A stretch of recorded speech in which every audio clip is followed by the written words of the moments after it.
We had some rain a short while ago, but right now, nothing. And the field is ready to go, and we will start on time. It is Game 2 of this 3-game series. Ryan Ludwig and the Reds coming up with a big win here last night, trying to make it 2 in a row over the Giants and 3 in a row overall. And hi again, everybody, alongside the Cowboy, Jeff Brantley. I'm Tom Brenneman. Welcome, as always, to Reds baseball. And last night we talked about some of the guys in this lineup, Cowboy, that really need to start swinging the bat. Now, granted, it was only one game, but the Reds did have 9 runs. 6 of them came in 1 inning. And some of the guys we were talking about were the guys who were driving in the runs. Well, Tom, you hear the phrase so many times, winning is contagious. Well, hitting can be contagious at the same time, especially when things are going well in rapid fashion, as we saw last night in the 6th inning. A lot of that came from tremendous at-bats from these guys early in the ballgame. They got to see a lot of pitches early, and what they did late was they made sure that they got the good part of the bat on the baseball, and that transitioned into a lot of runs late in the game. So you take a look tonight against the Giants, an afternoon game tomorrow, then you're back inside your division, Cowboy, through the remainder of this month and through the first 2 weeks of next month. And we found out last year there might be some teams you see right there like Houston, Chicago, Pittsburgh that you think you should beat. But we know what the Pirates did to the Reds last year. You got to go out and earn it. Well, you do have to earn it, and you've got to go out and put together quality at-bats each and every time. And that's one thing that you heard all through the locker room today as we sat down there. Quality at-bats, quality swings. That's what they've got to do. Well, when we come back, another pitching matchup that figures to be a good one. Power was the name of the game last night. Finesse more the name of the game tonight. We'll talk about Bronson Arroyo and Barry Zito right around the corner.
By authority of the Cincinnati Reds, it may not be reproduced or retransmitted in any form, and the accounts and descriptions of this game may not be disseminated without the express written consent of the Cincinnati Reds.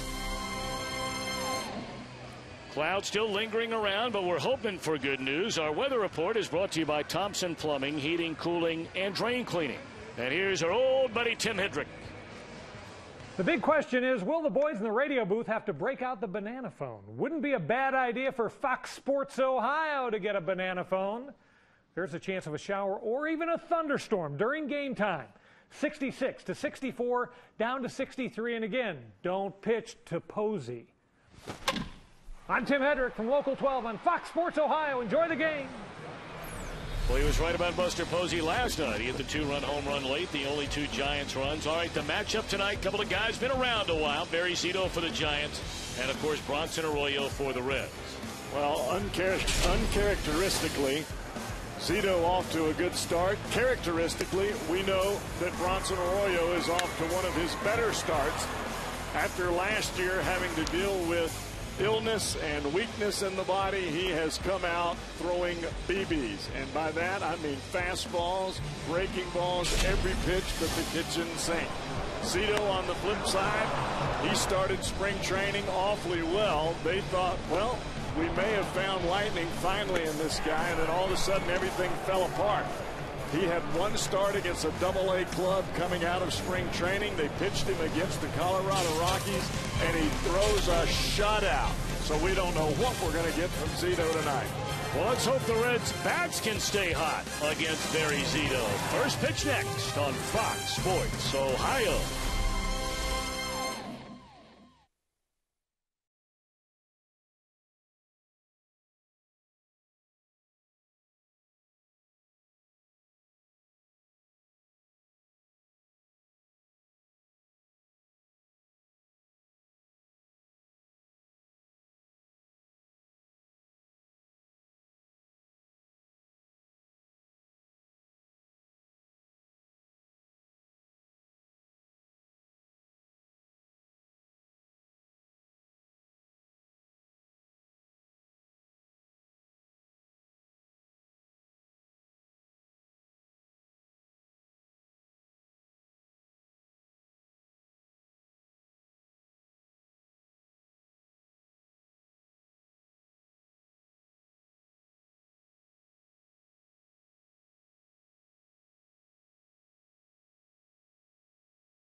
Reds baseball on Fox Sports Ohio is brought to you by the 2012 Ford F-150 Motor Trend Truck of the Year.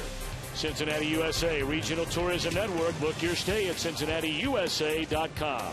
And by Skyline Chili. Game time is Skyline time. Stop by your favorite Skyline Chili tonight. Bruce Bochy and the Giants in town. Game 2 of this three-game series, and his lineup reads as follows. Angel Pagan in center, Melky Cabrera in left, Pablo Sandoval at third. Buster Posey at first base tonight. Hector Sanchez catching, Nate Schierholtz in right. The latter third of Emmanuel Burris, Brandon Crawford, and Barry Zito. So Pagan digging in, and Arroyo flips a breaking ball in there, strike one, and this game underway. Arroyo making his fourth start of the year, and he's been very good. 21 2/3 innings. He's only allowed 7 earned runs, struck out 13 batters, and walked only one. And one also the number of home runs allowed through 3 starts by Arroyo. He's been awfully good, Tom, and a lot of it has come from his fastball. He's using his fastball more here in 2012 than I've ever seen him do it. In the air, short left field, playable near the line for Ryan Ludwig, and Pagan taken care of to start the ninth. Take a look at the Reds on defense, brought to you by your Ford dealers. Same group in the outfield as the series opener. In the infield, one change. A night off for Zach Cozart. Wilson Valdez a start. And again, Ryan Hannigan behind the plate.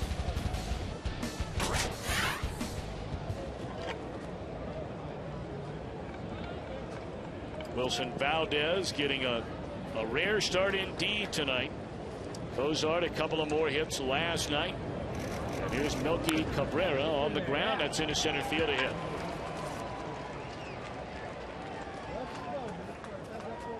Valdez making his 3rd start at shortstop. I beg your pardon, his 2nd start at shortstop. He's made a pair of starts in place of Brandon Phillips at second base. We've seen Melky Cabrera now swing at the first pitch just about every time he has come to the plate. I think that has a lot to do with how well he is hitting the baseball here early for the Giants. Well, here's a guy that has a hit in every single game so far this year. Hitting safely in all 17 Giant games. That's Pablo Sandoval.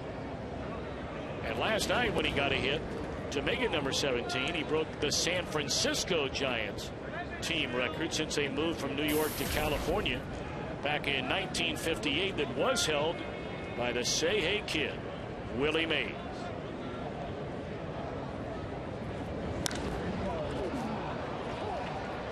And Sandoval way off balance and out of whack there, and it's into center field, and there are 2 outs in the inning. Tom, you said it in yesterday's ball game right out of the gate how aggressive the top 2 base runners in this order are going to be against the Reds. Angel Pagan and Melky Cabrera. Melky Cabrera was halfway on a fly ball to center field trying to take advantage after the tag.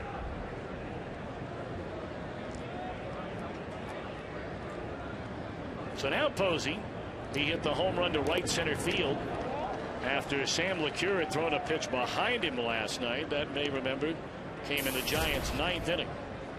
And Bruce Bochy was none too happy about that ball being thrown behind Posey. He wasn't all that worried about it, Posey. Well, I think after you have someone getting hit, when Votto was hit early, you have an idea that you may be targeted since you're the catcher. The throw did not hit him. It was behind him. More of a message than anything else. Don't mess with our first baseman. But if you're the manager, you know how it feels to go through the season without your superstar Posey, and it's not pretty. One up last night back on May the 25th of last season. Posey in that home plate collision, blocking the plate in front of Marlins outfielder Scott Cousins. Cousins barreled him over, broke his left leg, had significant ligament damage in his left ankle, requiring multiple surgeries on both, and was able to rehab and come back during spring training. Good to have him back. It is good to have him back. He's one of the young superstars in the game, and when you're young like that, you can heal a heck of a lot better than you can had he been an older player. Had he been an older catcher, we may have seen the last of Buster Posey after that collision.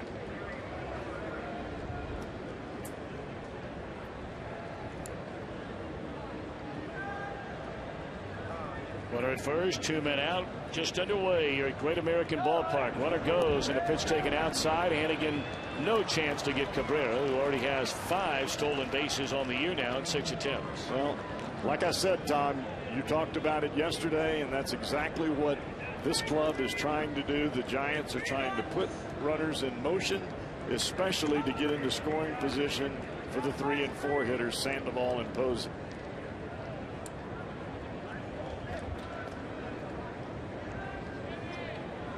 Two and two with 2 out, and came with a fastball in on Posey's hands, and he dumps it foul, and what a catch made in the stands. Saw a couple of great ones last night.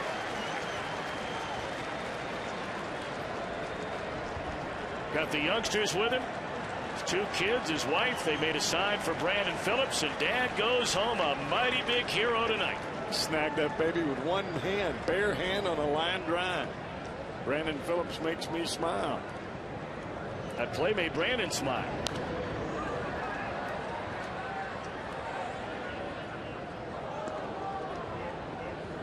Take a look at this play, Cowboy. A late swing into the stands. Man. Well, I tell you what, that's a heck of a play. And he's holding it in pose. Well done indeed there, Dad.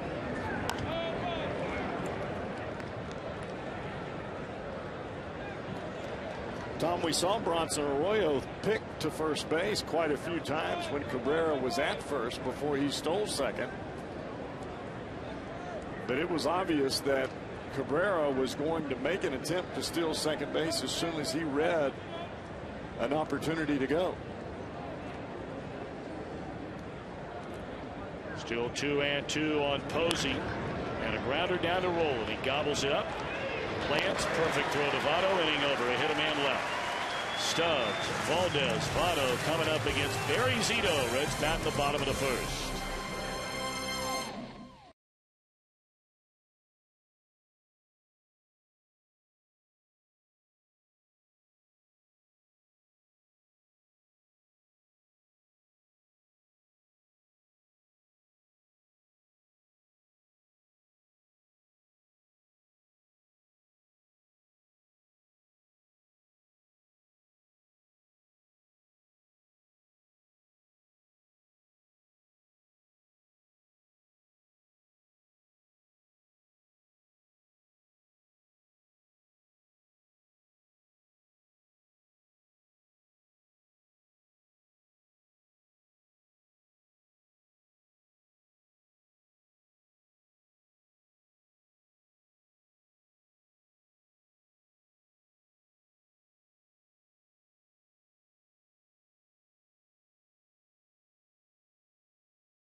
Number 1,492. That puts him alone in 20th place on the all-time managerial wins list. Congratulations to Dusty. And his starting lineup tonight has Drew Stubbs back in a leadoff spot. Wilson Valdez bats second, starting for Zach Cozart and Joey Votto at first. A middle third of Brandon Phillips, Jay Bruce, Scott Rowland at third, Ryan Ludwig, Ryan Hannigan, and Bronson Arroyo, the latter third. Barry Zito with the A's back in 2002 won an American League Cy Young Award. 3-time All-Star, but since signing that blockbuster deal with the Giants, he is nearly 20 games under 500. Well, it has not been a pretty scenario for the Giants since they've had him, but he's had a heck of a start here to this year. The first few starts of the ball for this year, he's already got a shutout in Colorado, which is a heck of a job in itself. A 1.71 earned run average, 21 innings, only giving up 14 hits. But you look at his career in this ballpark, at Great American Ballpark, he's 0-2. He's given up 20 earned runs in 25 innings pitched. Well, let's hope that's the Barry Zito that we see tonight. Career against the Reds in 9 starts, 3-3 with an earned run average of almost 7.5. Strike one to Drew Stubbs. Now, why has he been better this year? I think the biggest thing for Barry Zito is he's staying back more and staying on top of the baseball. He's throwing downhill, and from all of the Giants that I've talked to, including Buster Posey, his location is much better than what it has been in the past. It is down. And he's added a cutter to his repertoire, and that was the pitch you saw right there, right in on the hands of Drew Stubbs.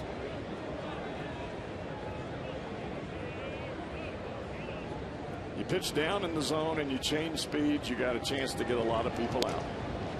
Well, Zito's coming off the worst season of his major league career. He only pitched in 13 games, 9 starts at the major league level, his fewest games he's ever appeared in the big leagues. Had a right ankle sprain, which kept him out most of the year.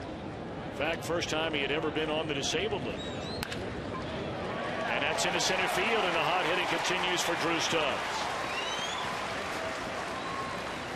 And Barry Zito can't pitch where that ball was at, and that's not where his location has been throughout the first part of this year. The ball has been down. It's been around the bottom of the kneecaps. Watch where this ball is hit.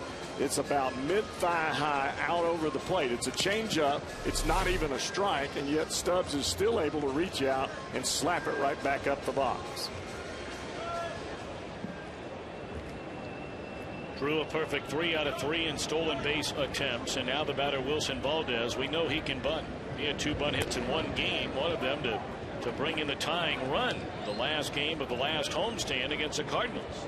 And we also know that Barry Zito has a variety of different moves to keep you at bay at first base.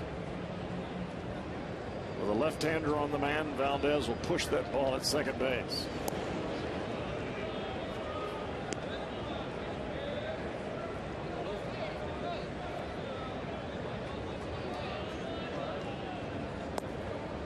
Posey is a good athlete over there at first base, but he's at first base just to stay in the lineup.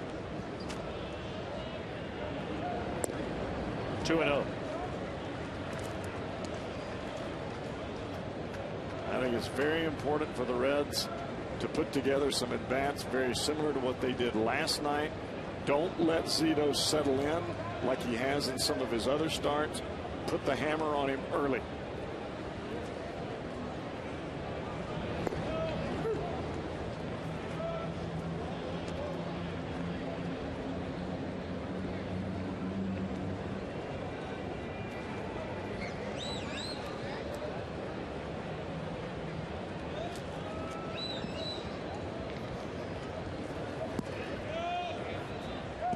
Three hits and 10 career at bats for Valdez against Barry Zito, and the 2-1 is low and away. Good eye there. 3 balls and a strike.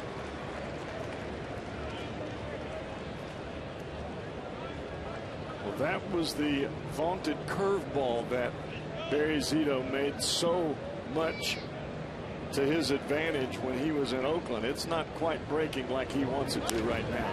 Back up through the middle. And they get one, and they turn 2. That's pretty slick right there by the Giants. Burris has played beautifully at second base in place of Freddie Sanchez.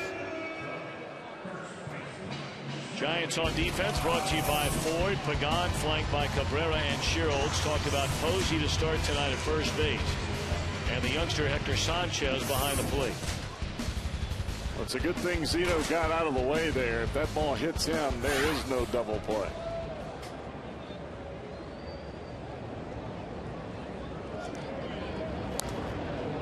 Joey Votto down a strike. Watch the ball right back up the box. As you said, Tom, turn that over with complete perfection.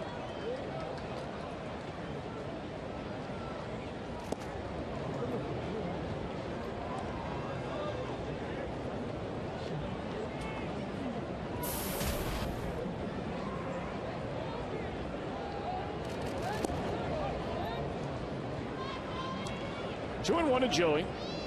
Without a hit last night. Slow to get going this year, like many of his teammates. 1 home run, 9 runs batted in, .276 average.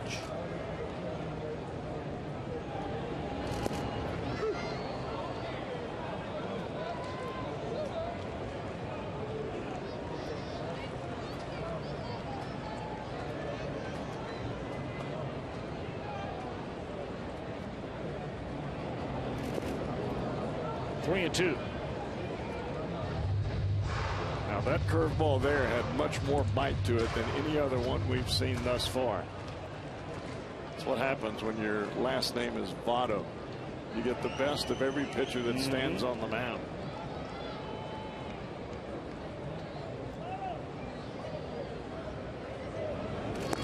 And there's ball 4. So a single, a double play, now a walk. And the inning will continue for Brandon Phillips, who had a 2-run home run in the opening inning here last night against starter and would-be loser Matt Cain.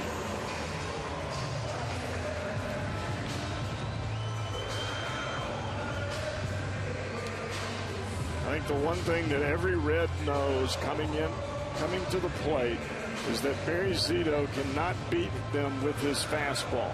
He's not overpowering. So they're thinking up the middle, drive the ball the other way, try to stay back as long as possible.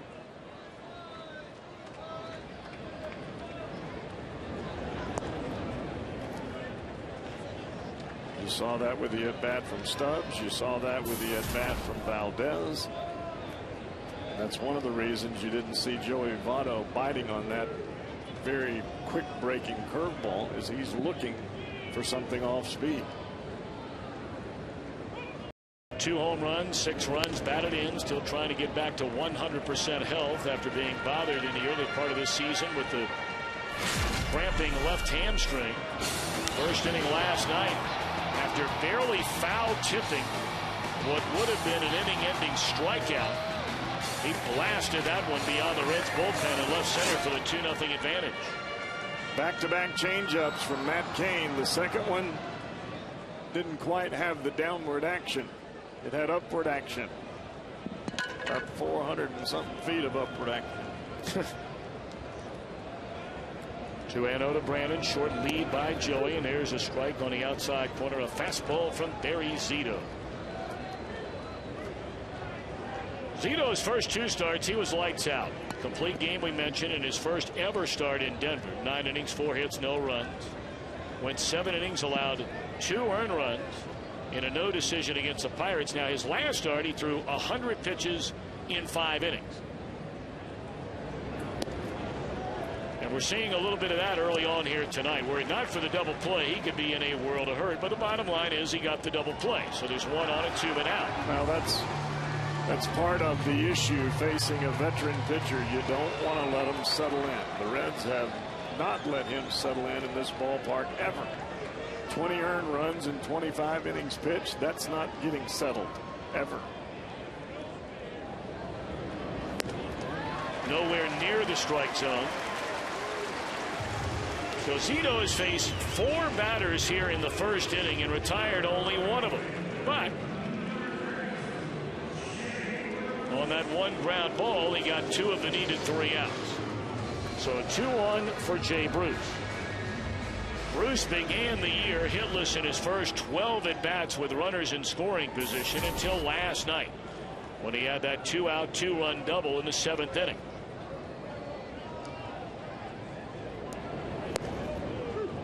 When the Giants started the season before Barry Zito's first start in Colorado, they had 8 relievers in the bullpen, just in case he only went 1 or 2 innings. That's how difficult the end of spring was for him. But yet he pitched a shutout. Had a very good second start, as you mentioned, but his last start, a little shaky. Tell you what, against left-handers this year, he has owned them. 2 out of 22 are left-handed batters against Zito. In fact, that walk to the left-handed batting Joey Votto was his first walk to a left-handed batter. And now ahead of Jay Bruce at 1 and 2.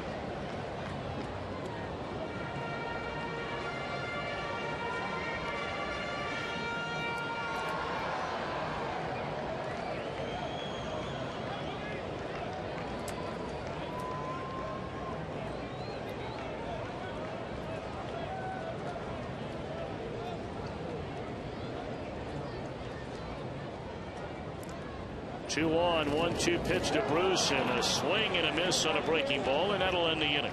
So the Reds strand 2, end of 1, no score.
My controls have been as good as it's been ever in my career, so that's really what's getting me some zeros on the board. I mean, I don't feel, extra strong, but I feel pretty good, and my command of every pitch has been really impeccable.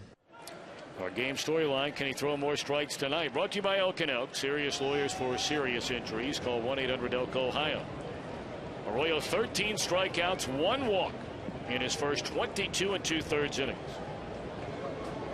And that should tell you about the command of his fastball. When you have command of your fastball, you're normally going to have command of the breaking balls as well. Top of the leaderboard. Boy, we've seen Kyle Loesch already this year. There's a base hit into center field by Hector Sanchez. They really like this young man. In fact, they like him so much that Mr. Posey may find a permanent home over there at first base. And that's not a knock on Posey. No. They want him in a lineup. They want him to stay healthy. This is a bigger, stronger man here in Sanchez. Well, the thing about Posey is he can play. If you came up playing shortstop, you can pretty much play anywhere. He could probably play third. He could play first. And you know as well as I do, you're going to play a lot longer at first base than you are squatting behind that dish every day. Breaking ball low and in, and Nate Shearholtz. He was the big out in the game last night for Manlatos.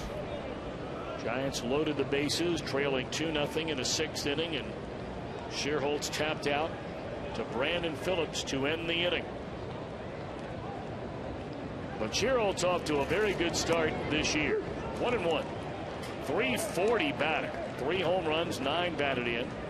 He had a double, in fact, or triple in each game of the doubleheader 2 nights ago in New York.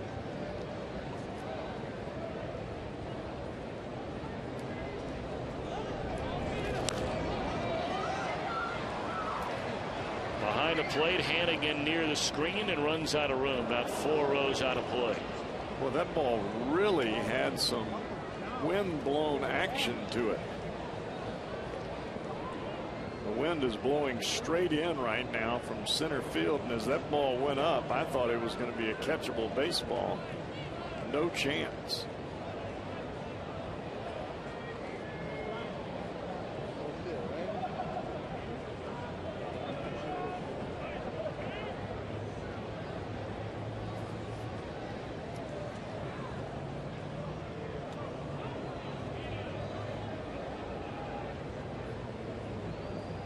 To the count, and he ran a fastball in on his hands, fouled out of play. Number of finals earlier today. Game 1 of a doubleheader in Pittsburgh. Colorado beat the Pirates 2-1. Houston over Milwaukee 7-5, and the Cubs were going for the 3-game sweep against the Cardinals today after winning late in back-to-back nights, but St. Louis won it 5-1. The Cardinal bullpen flashing back to the start of last year in the first 2 games of that series in Chicago. Jason Mott gave it up in the first game. They did not use him last night. Mark Zepchinski hung with the loss.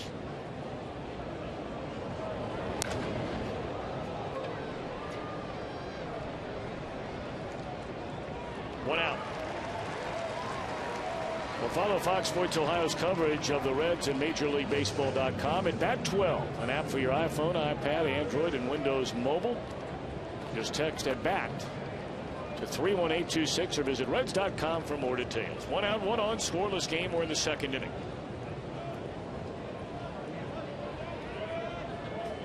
And here comes Emmanuel Burris.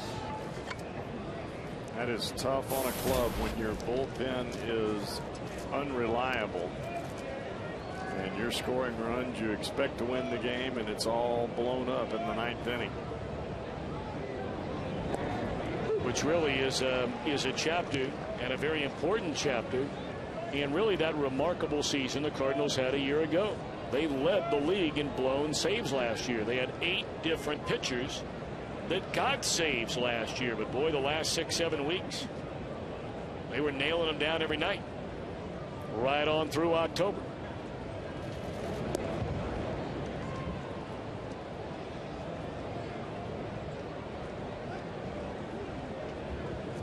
And Jason Mott, for the most part, was the man that was using the hammer. He was putting most of the games away. He was the one that Tony La Russa went to the majority of the time. Rain lightly beginning to fall again, and we heard from Tim Hedrick that that would be in the forecast. Off and on all night tonight. Burris with Ohio ties, believe it or not. He grew up in Washington, D.C.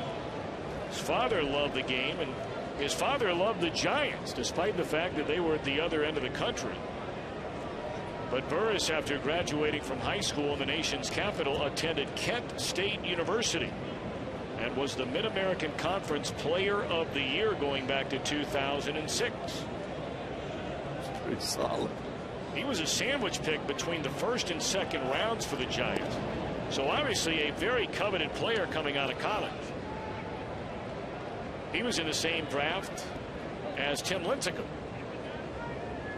Oh, you look at him, he's got great speed. He obviously has some pretty good hand-eye coordination, not only with the glove but with the bat as well, and he can throw. I'm not sure he's going to hit a whole lot of home runs, but for a middle infielder, he fills a spot pretty well for the Giants without having Freddie Sanchez. 2-2 on Burris, and he rolls over at foul. Speaking of Freddie, he's on rehab right now in the Giants minor league system. Had 2 hits, 3 RBIs in his second rehab start at Class A San Jose last night. He's made 2 starts, both as the designated hitter, so he's not played the field yet, which tells you it might be a while. I would say so. They'll have to hurry here. There's one, and they're not even going to make an attempt on Burris. So they cut down the lead runner Sanchez, and there are 2 outs in the inning. Brandon Crawford coming up.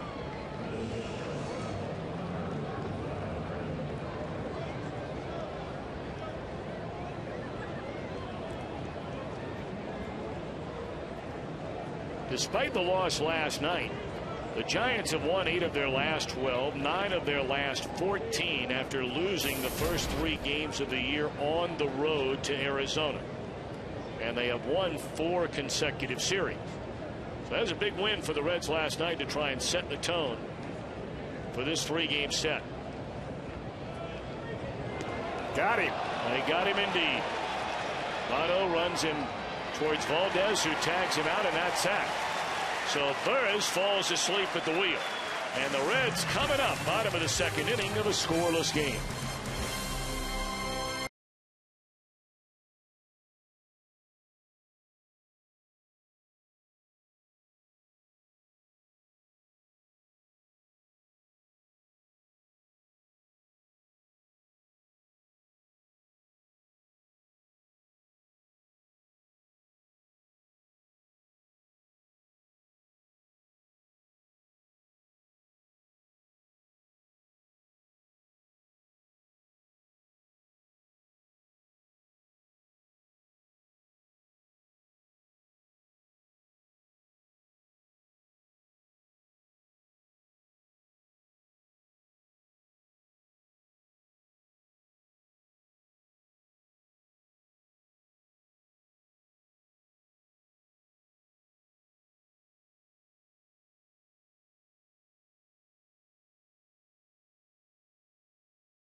One to look forward to Miller time later in our game tonight, brought to you by Miller Lite.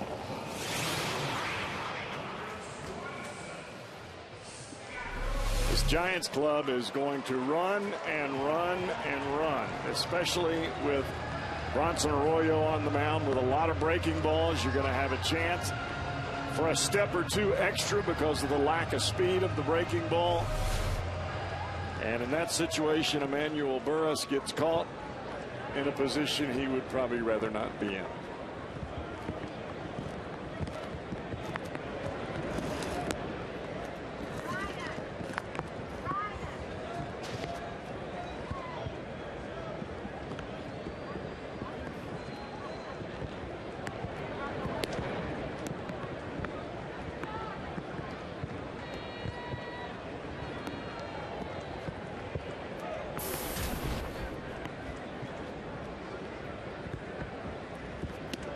Two and one on Scott Rowland leading off the Reds' second inning. Rowland to be followed by Ryan Ludwig and then Ryan Hannigan. Reds put 3 runners on base, but sandwiched in amongst the 3 was a double play ground ball. That's off the end of the bat, popped up to Crawford, and that's an easy play, 1 out. Barry Zito's fastball is registering no more than 85, 86. The changeup is 10 miles an hour less than that at 73. Curveball right around the same spot, 74, 75.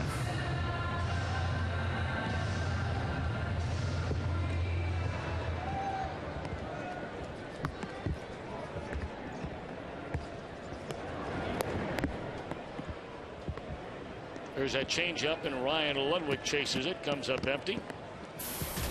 Ryan hit his 3rd home run of the year last night. He only has 9 hits all year long, but he's made the most of them. 3 home runs, 10 runs driven in.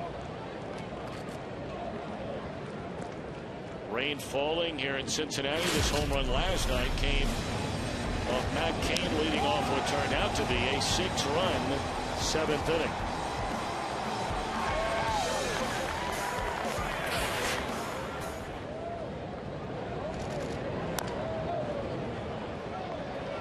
Sandoval on the second hop, throws on to Posey, and there are 2 outs.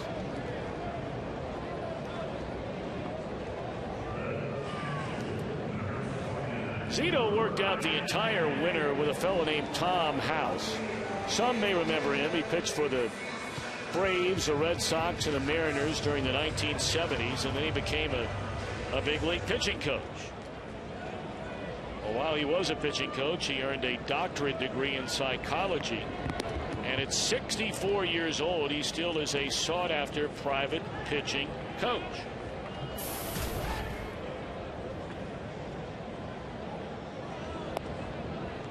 Well, in Barry Zito's instance, he's trying to do anything that he can to be able to compete.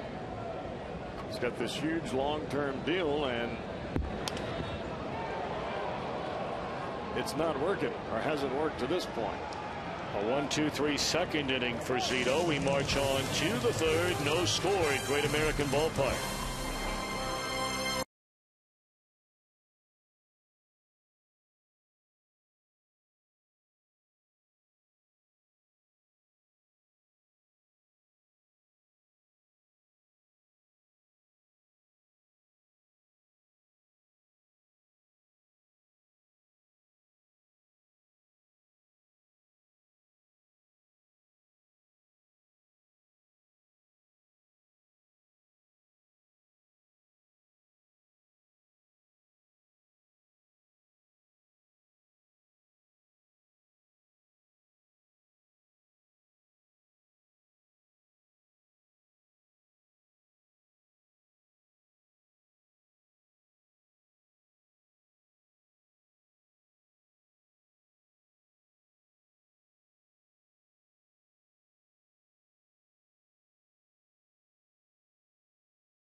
mock draft is here the day before the NFL draft. Check it out at foxsportsohio.com, presented by 1-800-SAFE-AUTO and safeauto.com.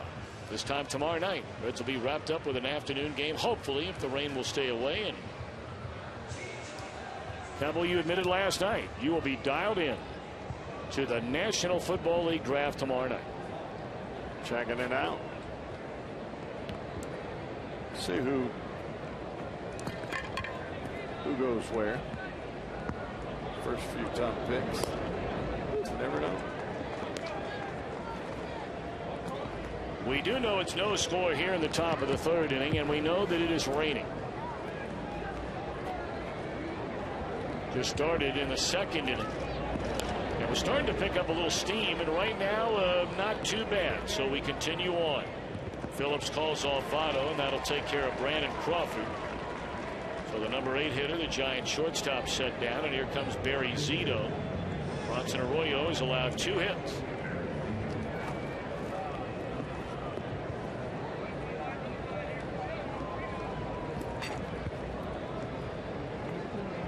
Many of the folks coming prepared tonight. Strike one to Zito. May not be the best night to watch the game or hit the baseball, but it's a good night to be pitching.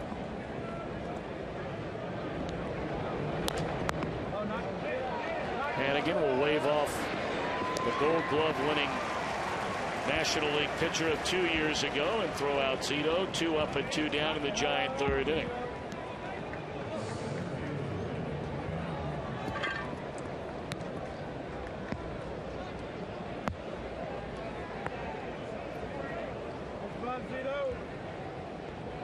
Certainly it's not much debate that the future for the Reds catching position is in the hands, and he's got to go out and earn that everyday job one day, to Devin Mesoraco. But boy, I tell you what, you can't call Ryan Hannigan a backup catcher because so far he's getting the majority of the playing time. Ryan Hannigan really knows how to handle himself behind that plate. Well, where would the Reds be without him? Trouble. And it's not because of his offensive skills. It's because of what he does for the guy that's on the mound. Every one of them, whether they're coming out of the bullpen or whether they're starting ball games. And there's a lot to be learned in that category. And as long as Devin Mesoraco is here and has the opportunity to take note.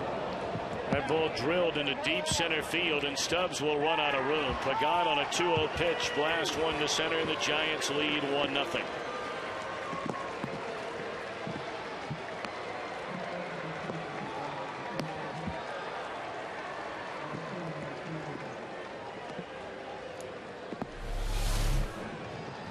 That ball was supposed to be down and away, and it ends up and middle and out.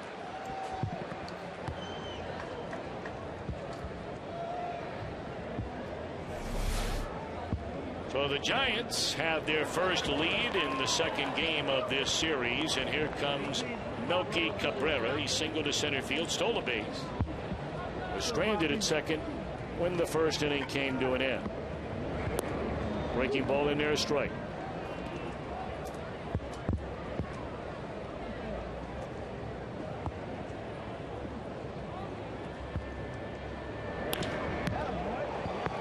Melky Cabrera 2 for 2 tonight. Well, he comes in swinging at bat, doesn't he? And he'll be off to the races, wet ground or not, if he gets a chance here.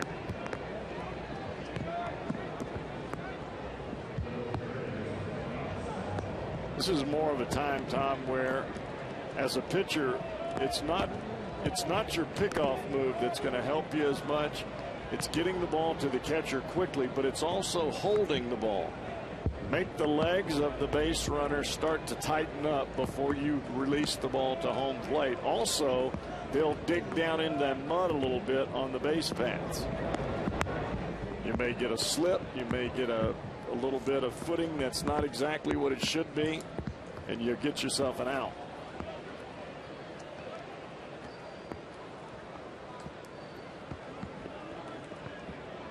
Cabrera being held on. You get a look over there by Joey Votto. Cabrera got his fifth steal in 6 attempts back in the opening inning. That pitch stayed up and Sandoval chased it. That'll even account a ball and a strike. It's starting to rain a little harder now. In fact, considerably harder now.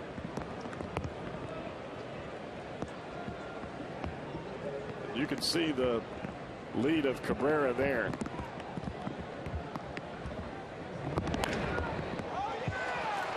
And he leapfrogs over the ball that is hooked into right field off the bat of Sandoval. So now make it 18 straight games for Pablo Sandoval. Every game the Giants have played this year, Kung Fu Panda has a base hit. And it almost seemed that with 2 outs, Cabrera was dead set on staying at first base and keeping that hole wide open for Pablo Sandoval. Because if Joey's playing back in normal positions, that's right in his glove.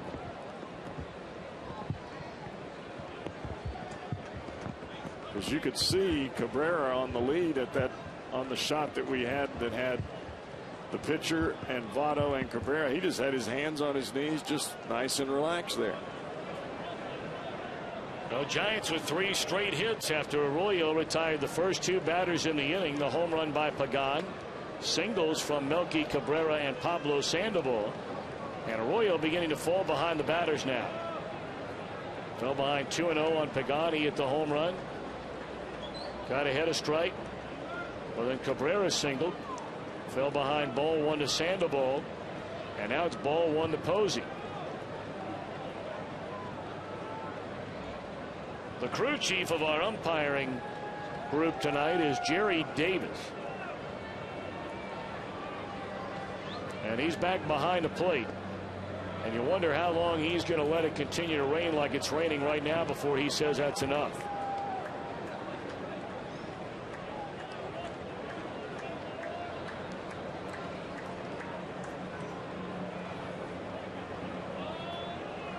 Well, even between innings, he does not look as though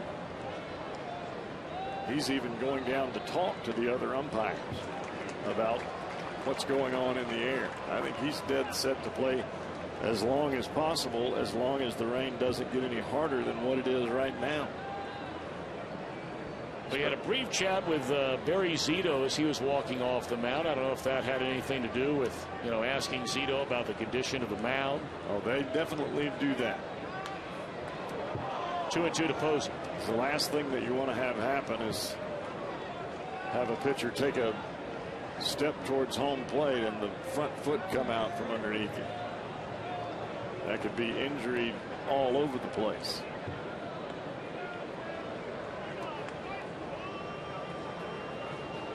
Doug Gallant, the grounds crew supervisor of the Reds, on the phone, undoubtedly getting a second-by-second update from the weather center they have right here inside the ballpark. Declan Mullen probably on the other end of that walkie-talkie, I would imagine. Struck him out 2 in the inning. But the Giants get 3 hits, including a solo home run from Angel Pagan to jump in front in the third, 1-0.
Umpire Jerry Davis asked Barry Zito, what are your thoughts on the condition of the mound? And he simulated after cleaning off his spikes a pitch, and he said no problem. Everything's fine. Well, if a Reds home run hits the Toyota sign out in deep right center field tonight during our game, Tyler Ruffner from Hamilton will win the beautiful new Tundra on display every night here at Great American Ballpark, and you can register for your chance to win it at an upcoming game. Just stop by your Cincinnati and Northern Kentucky Toyota dealer. Arroyo, Stubbs, and Valdez against Zito here in the Reds' third. Angel Pagan homered in the top of the inning for the game's only run.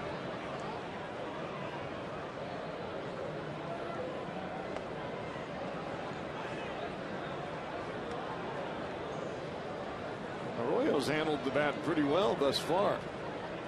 Each of his starts had an RBI in one of the ball games, a couple of hits. Well, he chokes up on that bat. He gets right on top of the plate. And not afraid to take a hack at it, just put the ball in play. Ooh, that one almost hit him.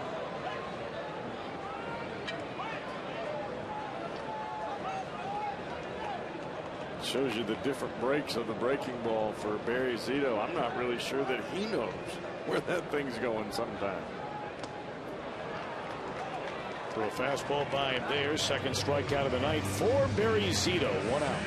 And Barry Zito is a perfect example that you don't have to throw the ball 100 miles an hour to get people out. And you're watching two of the best of them tonight. That pitch was 71. This one here, 79, and it jams Ryan Hannigan into a fly ball. It's where the pitch is and changing the sides of the plate that you pitch to. That's why Bronson Arroyo has done what he's done, and that's why Barry Zito has a Cy Young on his mantle. You know, we were talking about all the work that Zito put in with Tom House, and obviously a lot of Tom House's work is very technical. He runs a pitching of science academy at the University of Southern California, where Zito went to school. But he's also big on the mental part of the game, and he says, look, is Zito ever going to win a Cy Young award again? I don't know. He says, I can't guarantee wins.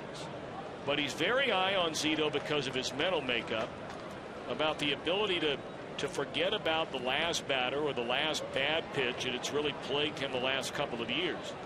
And he believes Zito can be another Jamie Moyer. Zito at 33 years old, and people forget, Jamie Moyer, of course, still going strong now out in Colorado. He has won 209 games since he turned 33 years old. He's 49 now. Sinking liner. And was that ball caught? It was by Pagan. That's a big time play right there. That's a double for Stubbs. Boy, he slid that glove underneath the ball with a backhanded dive. That is a very difficult play.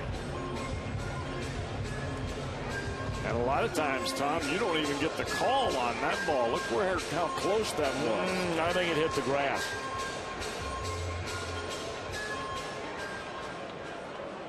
Very close. Very close.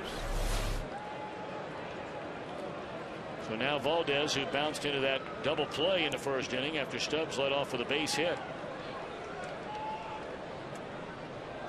I think you hit the nail on the head with the middle part of the game. If you're pitching and you don't believe that you can get the hitter out, you're not going to. You can book it.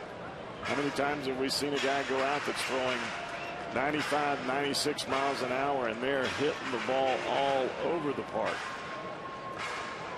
This game is as much mental as it is physical. Physical gets you here and gets you to the big leagues. That's the physical part of the game. The mental part is what allows you to succeed at the big league level, because everybody played shortstop and was an all-star growing up that plays in the big leagues. Everybody was all-state or all-American or whatever it is. This is the best of the best, and it's a challenge of the minds.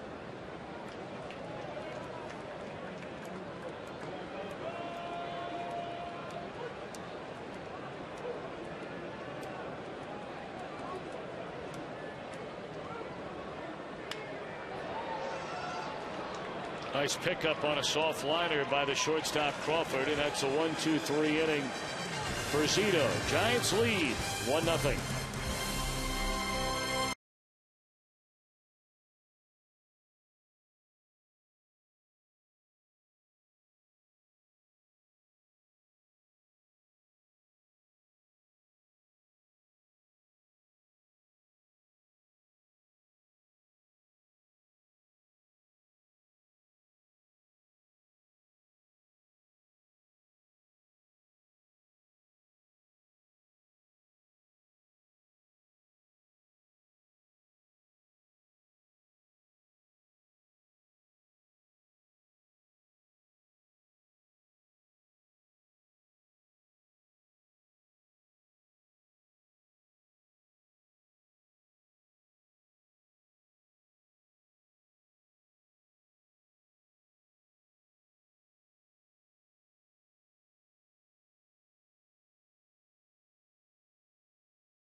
Time to take a look at our AT&T trivia question tonight. Name the only player to have 15 or more saves in a season for both the Reds and the Giants.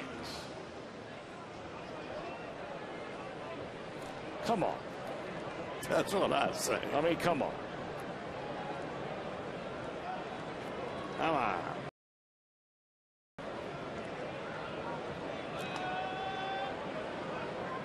All right, for those of you that haven't picked up on that not so subtle hint, we'll have the answer shortly.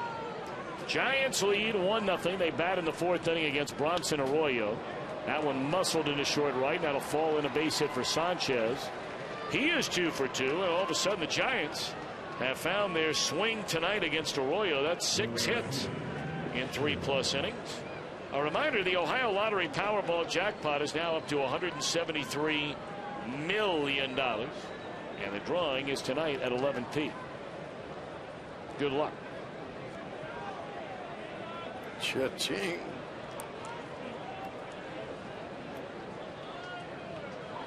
Well, when Arroyo is going in on these lefties, they're turning the ball around in a hurry.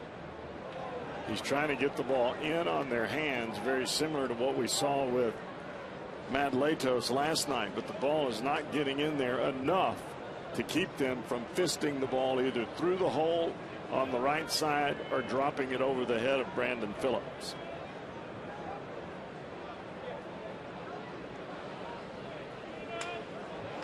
Liner caught by Valdez, and the attempt to double up the runner Sanchez.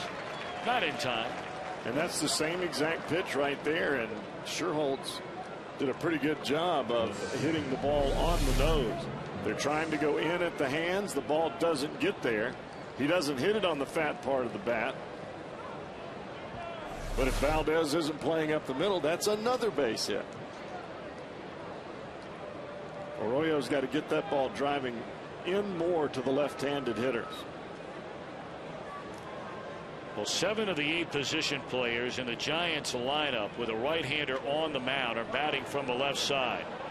Impossible play here. And you can't do it any better than that right there. The bunt by Emmanuel Burris for a base hit.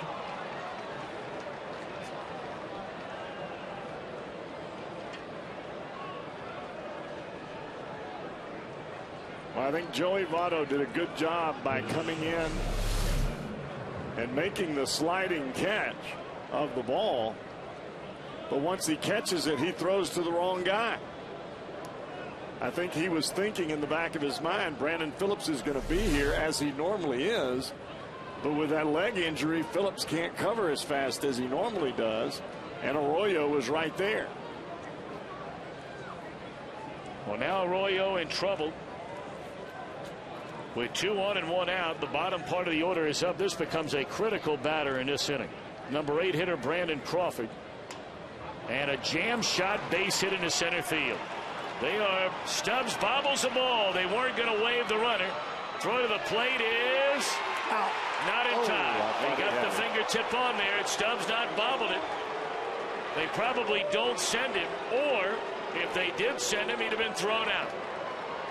Well, it looked as though Tim Flannery was going to hold him until that ball went up into the air off the glove, or the wrist of the glove. You could see another left-handed hitter fist one out into the outfield as Stubbs comes to get it. It pops up into the air, and that time, send him home. And boy, he just got his fingers in there. He slides behind the plate and then reaches in with his hand. Oh, only by the fingertips. Well, this was a huge problem for Arroyo last year. The left-handed batters, they just wore him out. Made some changes to try and fix that this year, and so far so good. That is until tonight, as Zito advances the runners with a bunt. Giants lead 2-0. And now you got Pagan coming up with a pair of runners in scoring position. That is the first sacrifice bunt for Barry Zito since September 25th of 2010. Wow. That is a long time. And that just tells you how much difficulties he's had pitching deep into a ball game. Didn't have one last year. Well, it's a big batter in this ball game. Reds already down 2-0. Pagan has flied to left and got him on the board with a 2-out solo home run to center field an inning ago. Giants with 8 hits in the game. Strike one. Well, there are micro moments throughout each and every ball game, and this is a monster micro for Mr. Arroyo. You can't let Zito get that much ahead of you, especially with the way he's soft tossing that ball up there.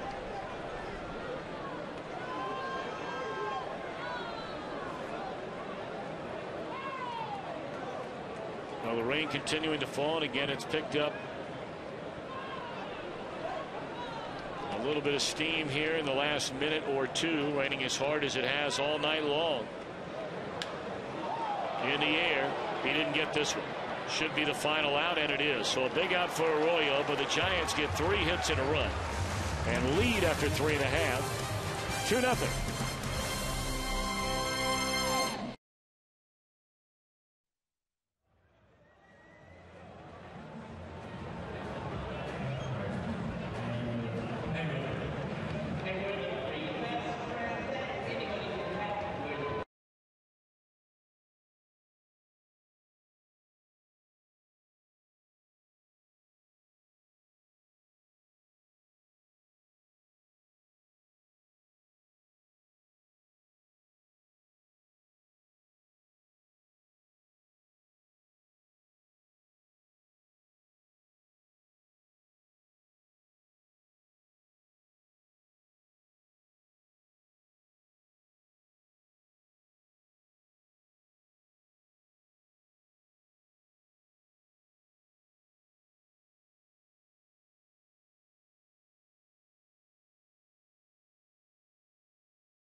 baseball on Fox Sports Ohio, brought to you by JTM Food Group, creating great dishes together for the food service industry for over 30 years. And by your Cincinnati and Northern Kentucky Toyota dealers. Visit buyatoyota.com. We'll join Reds stars from the past and present for the Reds Hall of Fame induction gala Sunday, June the 24th. That'll be at the Duke Energy Convention Center downtown, presented by CincyFavorites.com. The gala will feature appearances and remarks by the class of 2012, which includes Dan Greason and Sean Casey and more. For more information on the 2012 Reds Hall of Fame induction gala, it is June the 24th. That's a Sunday night. It's always a great event. So reserve your seats now at 513-765-7921 or visit redsmuseum.org. That fellow's not worried about the rain and not worried about the rain getting inside his phone.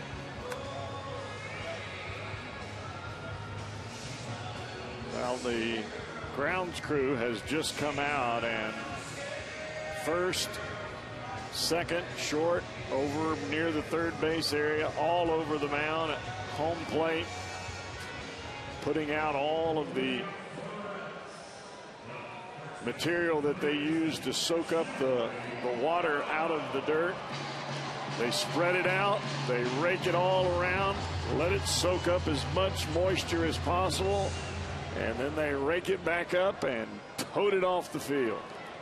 Well, Joel Luckham is paid up here in the booth to be our statistician and does a beautiful job each and every night. He also doubles as a meteorologist. Sweet. And he tells us if we can get through about the next 10 minutes, we should be all right for a while.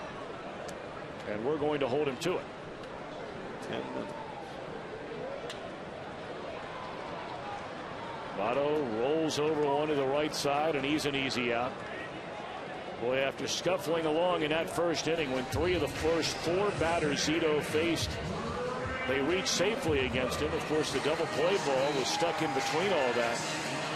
But Nary Red has sniffed a base since he struck out Jay Bruce with 2 on to end the inning. Well, Barry Zito continues to keep the ball in the low 80s and low 70s. Hitters are not used to hitting that type of speed. Their natural gauge is for a couple of miles an hour higher than that, and they're out in front of the ball. They're rolling over the top of it. Or in some cases, the ball looks like it's so big that you wind up and take a swing that you're not normally going to take in a ball game, and you end up hitting it off the end of the bat, and you pop it up, or you hit a weak fly ball into the infield.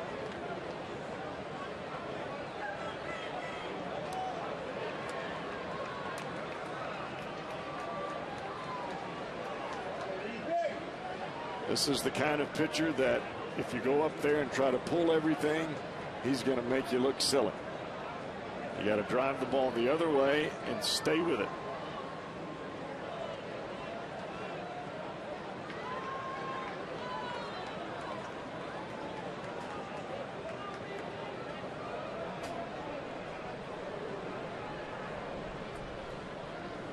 One and 2 to Brandon Phillips. He walked his first time up.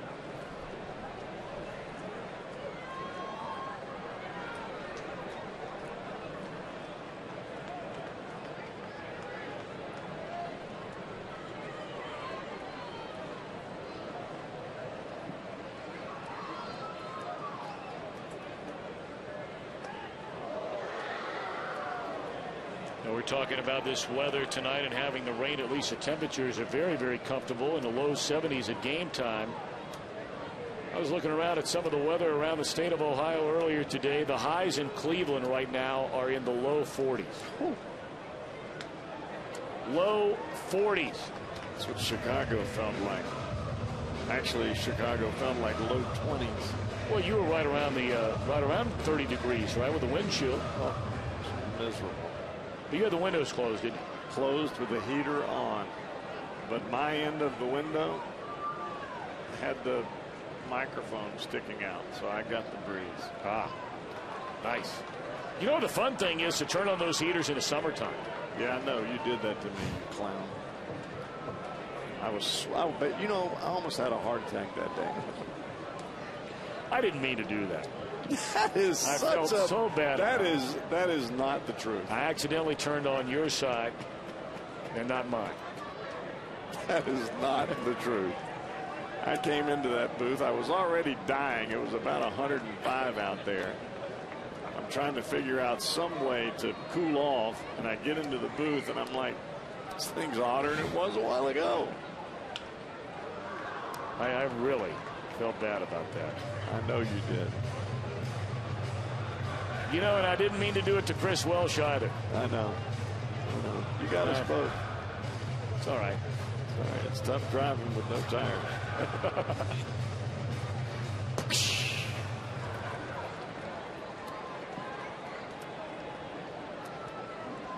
3-2 to Brandon Phillips. First extended at bat by a Red all night tonight.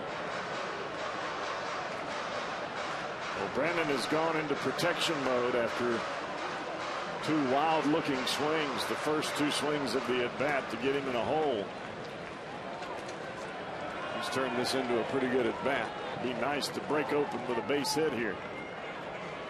Zito again to payoff pitch. Ninth pitch in this at-bat and straight up in the air. Posey circling around it. We had a few problems with that ball, but able to make the catch, and there are two outcomes for the Reds. Stay for more fun. Visit Mighty Mike at Newport Aquarium, the biggest gator in the country. Make it a getaway weekend and book your stay at CincinnatiUSA.com.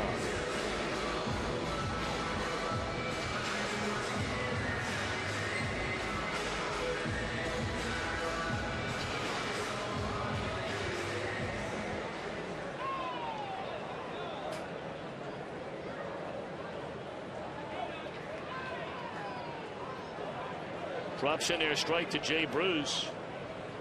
With Votto and Phillips aboard. In the first inning, Zito struck out Bruce on a breaking ball away from him. We told you Zito has owned left-handed batters the early part of this year. I mean owned them. You include Bruce and now Votto tonight. And lefties are 2 out of 24 against Zito to begin this year.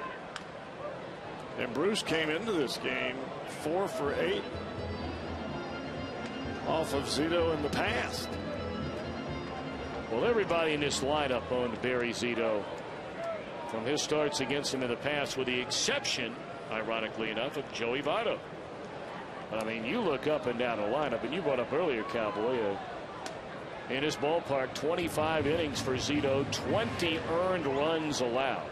So there are a lot of guys that got fat at his expense, but not so far tonight. And that's a jam shot pop up, and that'll end the inning. 1, 2, 3 right through the heart of the order. We move on to the fifth. Zito on top of his game, shutting them out on one hit.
Cowboy knows a lot about eating. We talked about that last night. He happens to know a lot about pitching.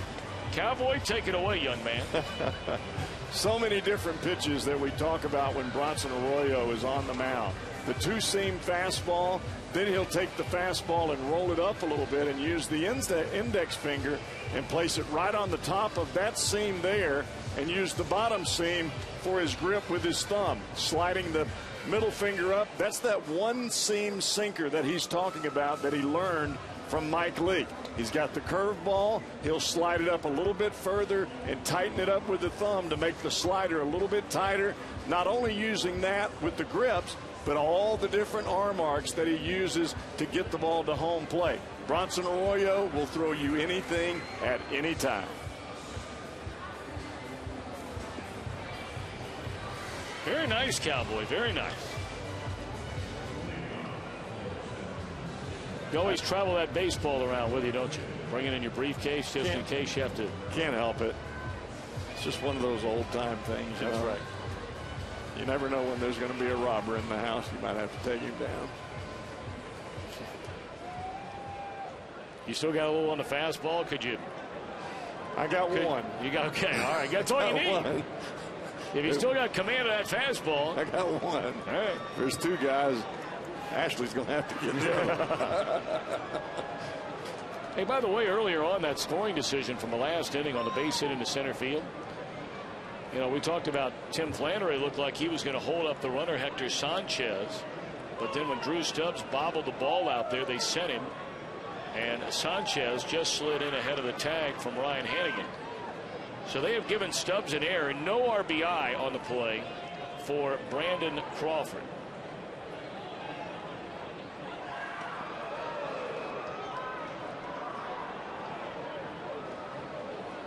So 2, 3, and 4 in the Giant batting order here in the 5th inning. They already have 8 hits in the game, but only 2 runs.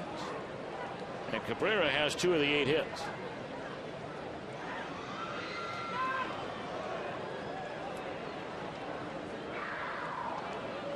And it appears Arroyo is trying to go away from these left-handers now. He has been coming in all night long. Well, coming in there again here and got way in. It's pulled foul and out of play by Cabrera. It remains at 2-2. See, that's really where you want that breaking ball. You want it to start as a strike, so the hitter says, okay, I'm going to hit this pitch, and as he gets the bat to the strike zone, the ball breaks in on him and he's got to turn and pull it foul, or he's going to pop it up. Money. Strike 3 called. Fastball at 88 on the outside corner. I don't think Cabrera agrees with Jerry Davis. Strikeout number 2 in the game for Bronson Arroyo. Well, after you turn and burn and pull one foul down the line, you can't see this part of the plate. Ball's right on the outside corner. And a great job by Ryan Hannigan by holding it there so Jerry Davis has time to pull that trigger back there. So now Pablo Sandoval. He flied to center field in the 1st inning, singled into right to make it a 17-game hitting streak that went to 18 with that base hit back in the 3rd. And there's that pitch again, that breaking ball way in. Now he's getting it in enough so that when they do make solid contact, it's nowhere near the field of play. I have never seen a guy hit a ball out of the stadium to the right field side. That ball cleared the upper deck. That's bouncing around over there by the Holy Grail and down by Moorline's Brew Pub.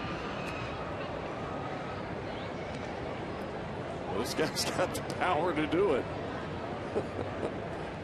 I've never seen that. You kept waiting for it to come down in the upper deck. I haven't either. And it went completely over top of the roof.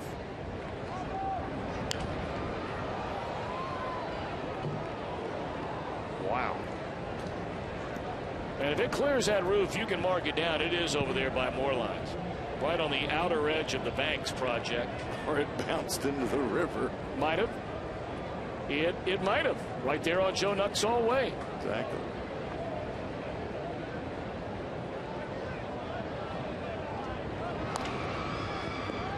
Better location here in this inning to both lefties. There's another one. Much better. The pitches that we saw earlier that were being just dropped into the outfield or hit in between first and second base, those balls started on the plate and they stayed on the plate.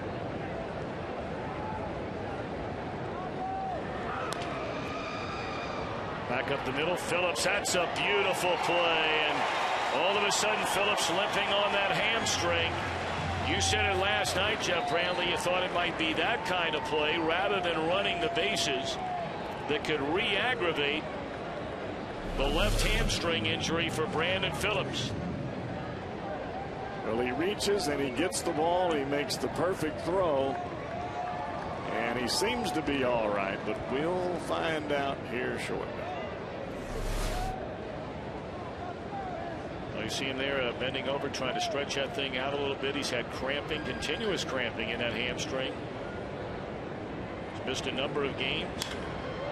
That ball is hammered into left center field with a lot of topspin on it. So it'll bounce over the wall, and that's a ground rule double for Buster Posey, his first hit tonight. Boy, this kid really gets some leverage into his swing. When he makes contact and gets full extension, the ball just jumps off of his bat.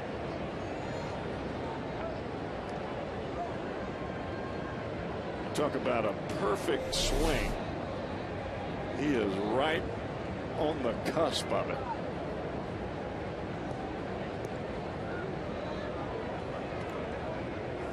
Bronson Arroyo is not retired. Hector Sanchez tonight. He singled to center field in the second inning, singled to right, and scored in the fourth. 2 out, a runner in scoring position for the young Giant catcher.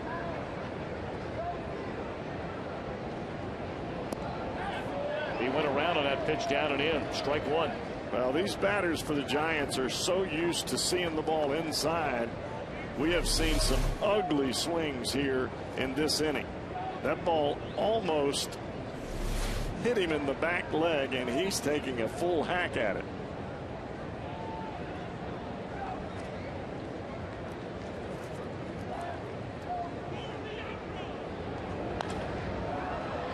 Sanchez, only 22 years old. A native Venezuelan, has ascended through the Giants farm system over the last, well, nearly 5 years. Wound up with a big league club for 13 games last season, and in the minor leagues, nearly a career 300 hitter. You can just tell he can swing the bat. Well, this guy knows what he's doing with that piece of wood. It's a big pitch here for Arroyo. 0-2.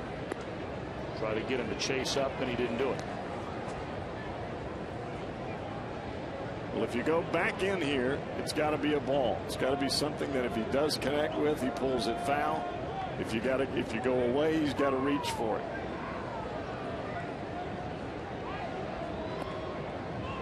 Wanted to come in and missed over to the outside part of the plate. So 2-2, and now Hannigan going to come out and make sure they know exactly what they want to do with this pitch. You've got Sherholtz standing on deck. You've gotten him out twice. The last thing that you want to do is put yourself behind the 8 ball with a third run.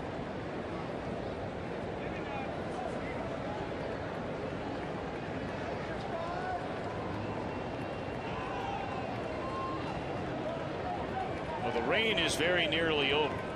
Still a little bit of mist, if you will, coming down, but nothing like we had a short while ago. Good job, Joel. 2-2. And now full count.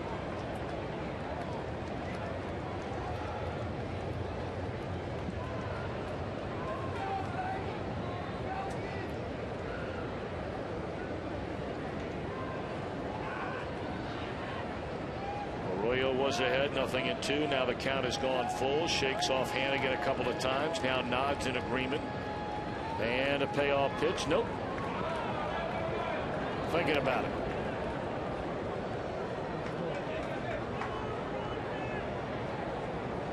Three-2. In the air down the right field line. Bruce over near the stands. And won't have a play. Boy, Jay got really up and over the top of that concrete wall. You could see his glove flap over the top of it. Get up there, big boy. Oh, my goodness. Good effort. Yeah. 15 pounds. Get you a couple more inches off that ground. Oh, boy. Well, it looked to be the exact same spot where they rung up Cabrera to begin the inning. Instead, this time it's ball 4. And now another inning. Arroyo is faced with 2 runners on. That's his first walk tonight. Giants put 1 on in each of the first 2 innings. They got a home run from Pagan, put 2 on before he got the final out in the 3rd. They had 2 on and a base hit brought in a run. They stranded 2 in the 4th. And now, after retiring the first 2 batters in this 5th inning, a double and a walk, and here's Shearholtz. Strike 1. Well, Tom, if you're Bronson and you're watching the difficulty that the Reds hitters are having adjusting to the lack of velocity from Barry Zito, you don't want to be down 3-0. A bloop and a blast, you can come back in a hurry. You don't want this guy to put you down by 3 runs with a base hit. Well, like the last batter, Sanchez, Arroyo jumps ahead. A couple of quick strikes, a breaking ball, and then a fastball fouled away. But now, can he put him away? Reds due to have Roland, Ludwig, and Hannigan to begin the bottom of the inning.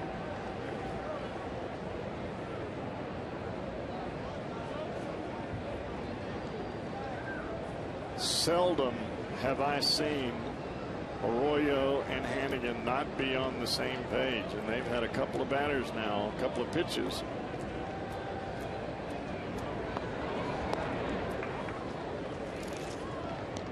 But when you've got to give a set of 7 or 8 signs with a runner at second base and you're working on a 1-2 rollover, that's a little difficult.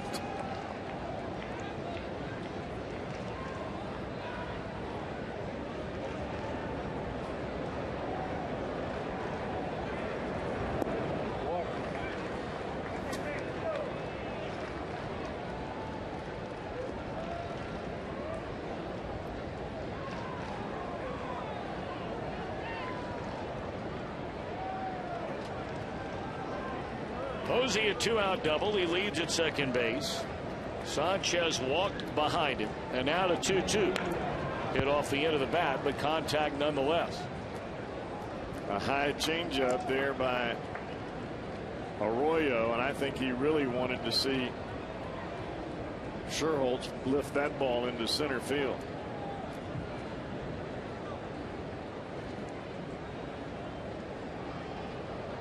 The next pitch will be the 80th pitch of the night for Bronson Arroyo.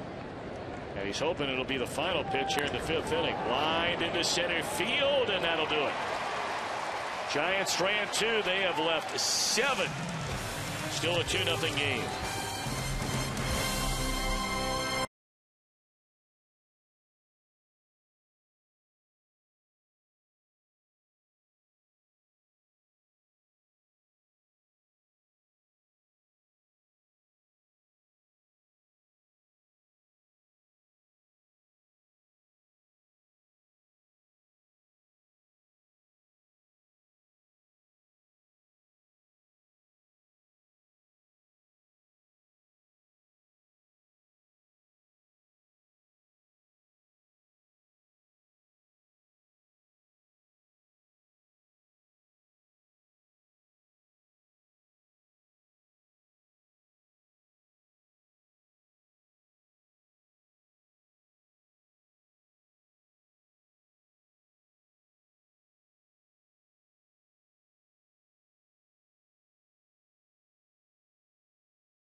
every game with Reds Live, presented by Ray St. Clair Roofing on Fox Sports Ohio.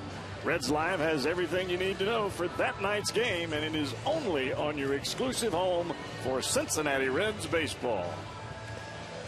After every Reds game, Fox Sports Ohio breaks down the game with interviews from players and manager Dusty Baker.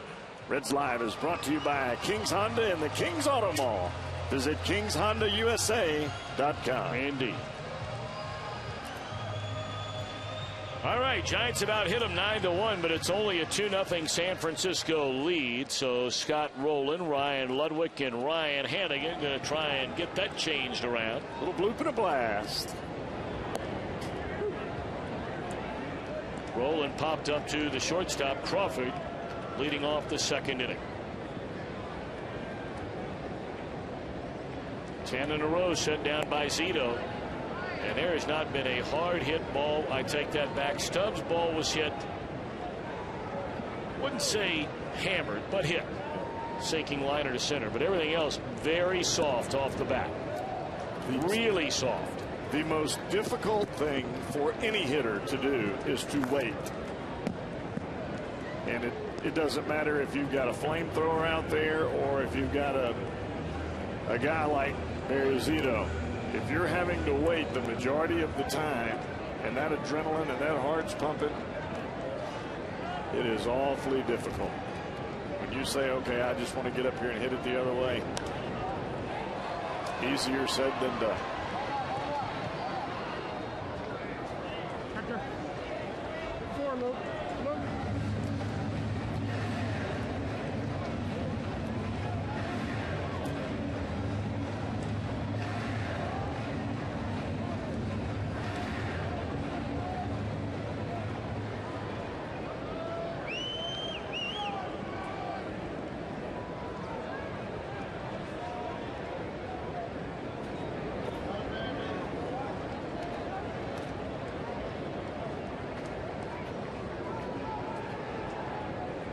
Thing that we have seen from Barry Zito tonight, he has been strike one pretty much from the get-go. Yeah, the first inning was the only inning where he really battled his command. Stubbs had the single to lead off the game, and he fell behind. You may remember Valdez, 3 balls and a strike before Valdez bounced into the double play, then walked Votto. He walked Phillips, but he struck out Bruce to get him on this current roll, and he is fan rolling on an 82-mile-an-hour fastball up in the zone. Columbus Blue Jackets and other dignitaries join us for a special unveiling of the 2013 NHL All-Star Game logo this Friday at noon on the Front Street Plaza Nationwide Arena. Plus, the Fox Sports Ohio Blue Line store will have the 2013 NHL All-Star Game merchandise available and ready to roll. That'll be very exciting next year.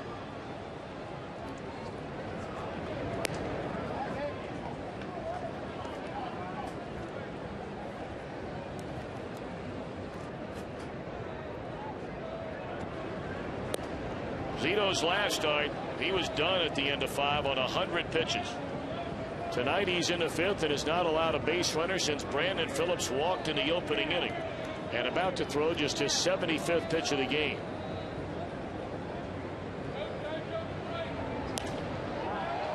Fly ball center, easy play. This will be out number 2. And you can see where Reds hitters, where the bat is when they're making contact or when they're not making contact. The bat head is already through the hitting zone and out in front, and then contact is made on the way up. And you can see where that ball is made contact. It's down, so when you catch it, your bat is already out in front. There's no place for the ball to go but straight up. Todd Frazier is standing in the on-deck circle. Apparently the night may be over for Bronson Arroyo. There is action in the Reds bullpen. I wouldn't be surprised to see Mr. Hoover getting loose down there right now. I can't see him. Reds only have one lefter down in that bullpen in front of their closer, Sean Marshall. Of course, that's Aroldis Chapman. But tonight may be the kind of night where you get J.J. Hoover, I'll be doggone, that's it. So So if he comes into this game, this will be his major league debut. And that one is shot into right field and a base hit by Hannigan. Arroyo is standing there in the dugout, helmet on, bat in hand. He was coming out, and Dusty Baker said, nope, that's it.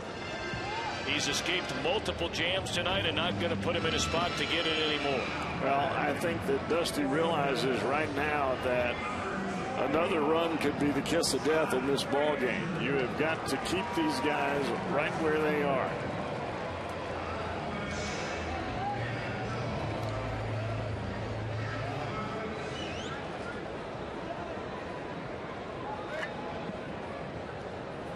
So Bronson goes 5, allows the 2 earned runs, walks 1, strikes out a pair, and allows 9 hits. Todd Frazier. And you saw where the hit came, Tom. Came in right field. And it was off the same inside-out swing that Hannigan almost always has. I was starting to say, I don't know if batting practice means anything or not. Most of the time it doesn't. But I don't know if I've seen a guy have a batting practice in a long time like Todd Frazier did tonight. He was hitting rockets everywhere. And you might say, well, it's not a big deal. Believe me, some of the game's best players, you might sit down on any given day, and they'll have a brutal batting practice. Now, go out and get 4 knocks in a game. But the world is, as an old friend used to say, there are factories filled with guys that can hit at 5 o'clock. But when you're a guy that's coming off the bench, you're a youngster, and you're hitting the ball in the correct fashion, something to be said for that, as we just saw. All right, let's see if Stubbs. Oh, boy. First pitch, hacking off the end of the bat, pops it up, and the inning is over. 2 men left, 2-0 Giants.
Hannigan, Drew Stubbs, and Marty Brenneman in Going Green this weekend for the 3rd annual PNC Players for the Planet e-waste recycling event. Head over to one of the designated Cincinnati area locations and recycle your old electronics. Plus, the first 200 cars at each location get 2 tickets to a future Reds home game. For a list of locations, visit Reds.com/appearances. We answer our AT&T trivia question. This is a layup. Slam dunk. Well, for guys that can dunk. Can you dunk? Off a trampoline. That's all right. Look at that. I love those unis. Oh, yeah. I love those unis. I wish they'd bring them back. Those were some of the best unis to pitch in ever. You know, looking at all the Barry Larkin video, you know, the overwhelming majority of his career, or a lot of his career, was spent wearing those uniforms. Those were great-looking uniforms. Well, we sure liked them. Jeff Bradley, the answer to our AT&T trivia question. Now making his major league debut. Look at those numbers at AAA. 17 strikeouts in 9 innings. And that's his first pitch in the big leagues for J.J. Hoover. A swing and a miss. Welcome to the show, young man. Well, there's never been any doubt about this young man's arm. He's always had great velocity, great arm strength. But what they have done is they have changed him from starter to bullpen. And last year when they did that, 26 of his 29 relief appearances, he didn't allow a run. Posted a .82 earned run average out of the pen last year. And those strikeouts that you just mentioned, Tom, have come from a new breaking ball that he's using, more of a slider than a slurve or a curveball. Hoover, a Pennsylvanian, born and raised in Pittsburgh, grew up in Elizabeth, Pennsylvania, still makes his home there. He pitched collegiately down at Calhoun Community College in Decatur, Alabama. 10th round pick by the Braves in June of 2008. And came over in the Juan Francisco deal right before opening day, and he's walked his first batter in the major league.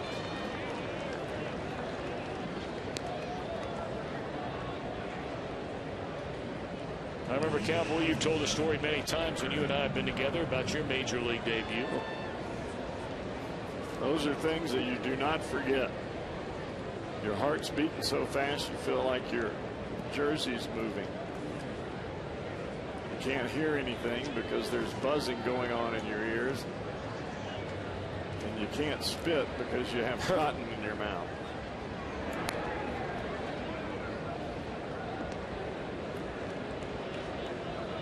Hoover just activated when Bill Bray went on the disabled list 2 days ago. AAA at Gwinnett at the end of last year when Cowboy talked about they put him in the bullpen. And then this year, after the trade at AAA Louisville, Ryan Hannigan says, all right, hang on a minute.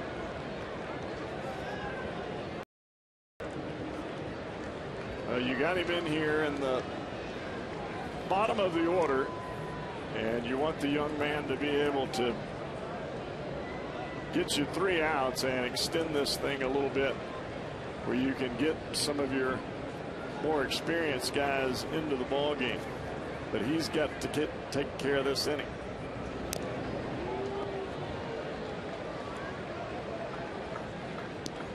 That's the part about Ryan Hannigan that it's hard to teach what he has between his ears. Kind of comes with the package. Instinct, and you learn it as you go along. Hopefully. Put it in the air, and it drops and then rolls foul.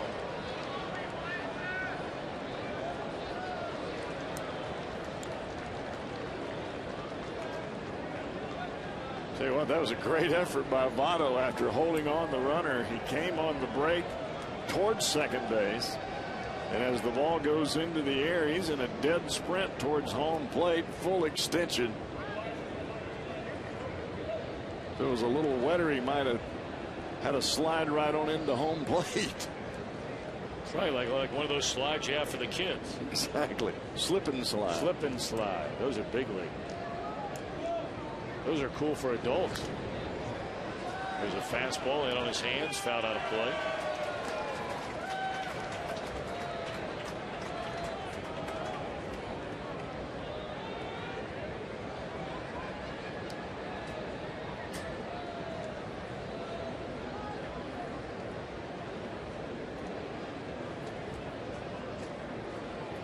Big pitch for the kid right here.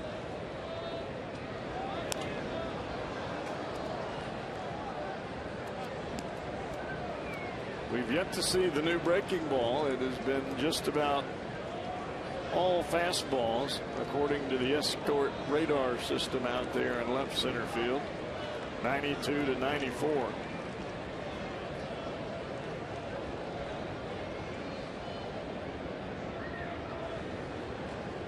1-2 the count on Brandon Crawford. Leadoff man aboard here in the Giants' 6th inning. And that's a jam shot fly ball. Bruce coming hard. He'll get there. 1 out, and Barry Zito coming up. All right, Reds fans, if you're in the restaurant industry, let JTM Food Group help you with great tasting, healthier products for your menu. That's JTM.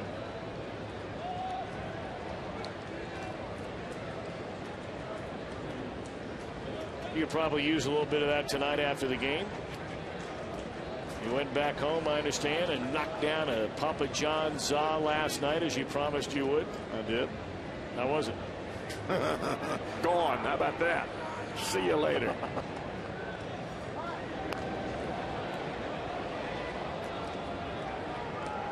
When the cowboy comes to eat, he means business. Did you order up a large or an extra large? I ordered a large. Large. I didn't even know they had extra large. Every bit of it gone?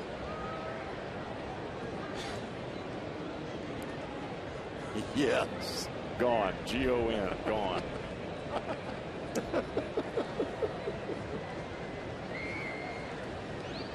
Oh, and 1 to Zito.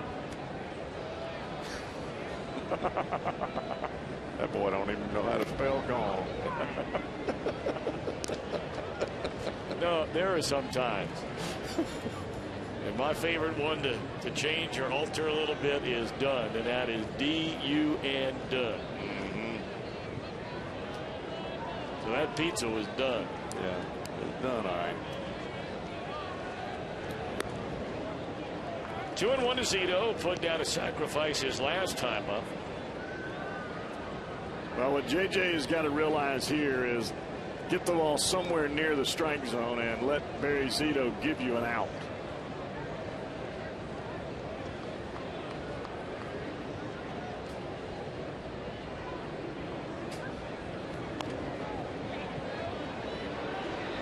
Votto throws to second, gets the out there, and they turn the double play. How about 2 outs? Woo! Let me hear it, Cowboy. We haven't heard one all year. Woo, that's good. That's hot. That's nice. Woo-wee!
Friday night starting at 6 o'clock for the Reds Fan Cam. Your chance to test your Reds knowledge, maybe win some great prizes. Plus you could be featured on Reds Live after the game right here on Fox Sports Ohio. The Holy Grail this Friday at 6 p.m. Be part of the fun. And well, right there, you can't do it any better. This is our Home Depot doing more on defense.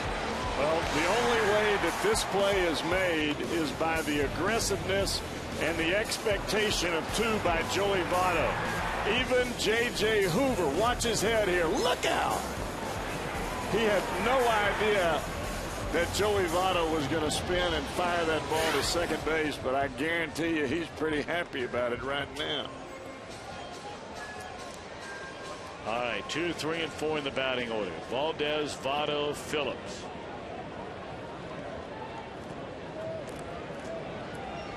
Zito had retired 12 in a row after getting the first 2 batters in the Reds' 5th before singles by Hannigan and Frazier. But then Stubbs popped up into left field to end the inning. Let's see if his 3rd time through the batting order the Reds can generate something against Zito.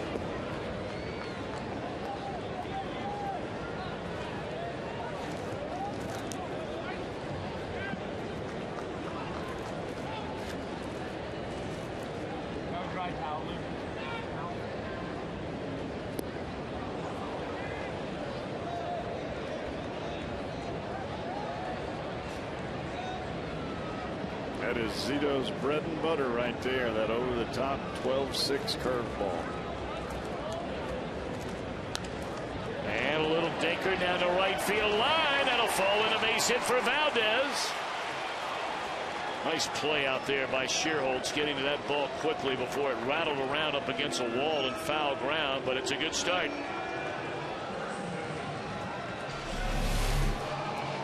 Tried to get the cutter inside, did not do so. This is what we were talking about with Bronson Arroyo earlier. You don't get it in there, guess what happens? They get the good part of the bat to the ball and they fist it the other way. And boy, you were right, Tom. Shearholtz was on that ball like a cat. Right now, Votto, he certainly is due. He's drawn a walk and grounded out to second. Joey went hitless in the game here last night. Tried to stay back on that and dropped it foul off to the third base side out of play. I think you're seeing that more and more. We saw it at the bottom of the lineup with both Hannigan and Frazier. You saw it there with Valdez, and that last swing from Joey Votto. If he connects on one of those, they may catch it in the left field seats. Breaking ball away, and it evens a count 1-1 to Votto. Reds down 2-0. But the leadoff man aboard here in the last of the 6th inning, and Votto normally steps it up with runners on. A batting average nearly .340. Hit well into left field, and back to get it is Cabrera. Just didn't quite catch it. 1 out in the inning.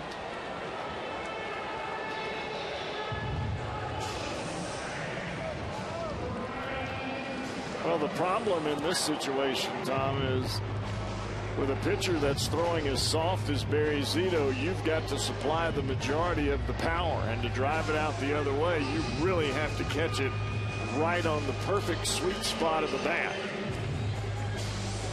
And it looked as though that ball was caught on the good part of the bat until it got into the glove of Cabrera. Just a little tail right there at the end.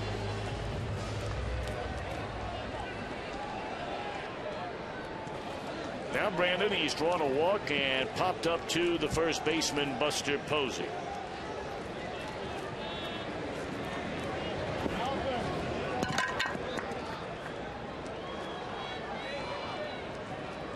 Well, the Reds are definitely thinking about stringing hits together now instead of just one swing of the bat trying to get back in the game.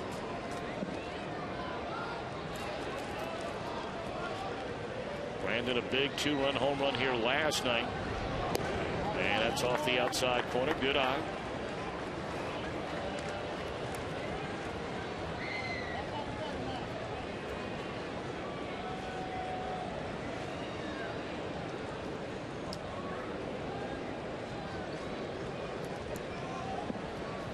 Barry Zito set to throw his 92nd pitch of the night. And it's low ball 3. Zito has been very, very impressive. A guy who pitched in just 13 games last year, starting only 9. I mean, ever since he signed that huge deal to go across the bay from Oakland to the Giants, it's been a disaster. That's the only word you can use to describe it. But to his credit, he's off to a very good start here in 2012. 3-0 green light, and it's in the air. Man, I don't know. 2 outs in the inning.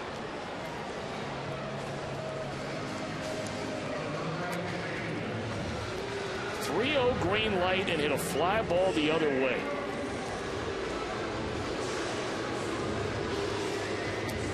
Here comes Jay Bruce.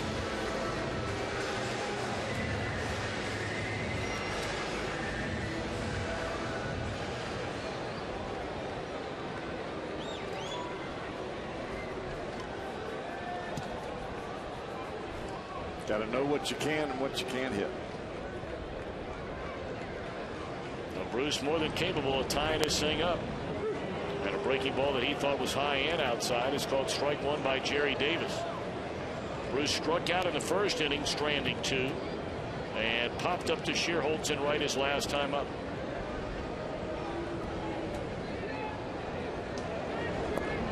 Oh, and 2. I think he may see that pitch again.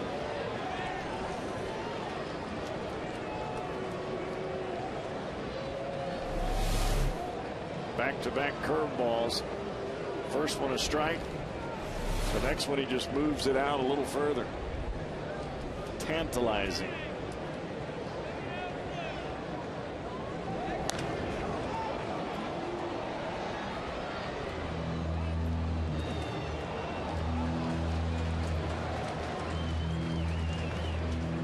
Well, this might be the final inning of the night. Might be. I mean, we're in the bottom of the 6th. Perhaps Bruce Bochy, if Zito can get out of this inning, maybe lets him out there to begin the 7th.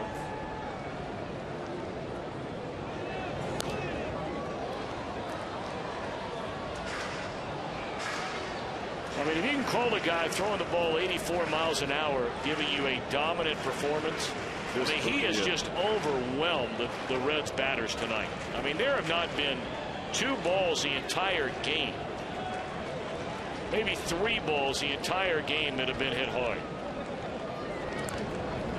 And part of that is Bruce Bochy putting Barry Zito in a spot right behind a power thrower like Matt Cain, who is touching 93, 94 the majority of the ball game. Then you have to adjust to a guy who's not only is he not anywhere near 93 or 94, he's 83 and 84. And you've got to adjust to that. And it's been tough on the Reds hitters all night long. They have been out in front of everything. A couple of balls hit well here and there, but you got to give credit to Zito. He's kept the ball in the ballpark, and that is no easy task in this joint. 0-2 delivery. Fastball up and away. That's one of his best fastballs of the night at 85. Yeah. And we haven't seen that. This is the first inning.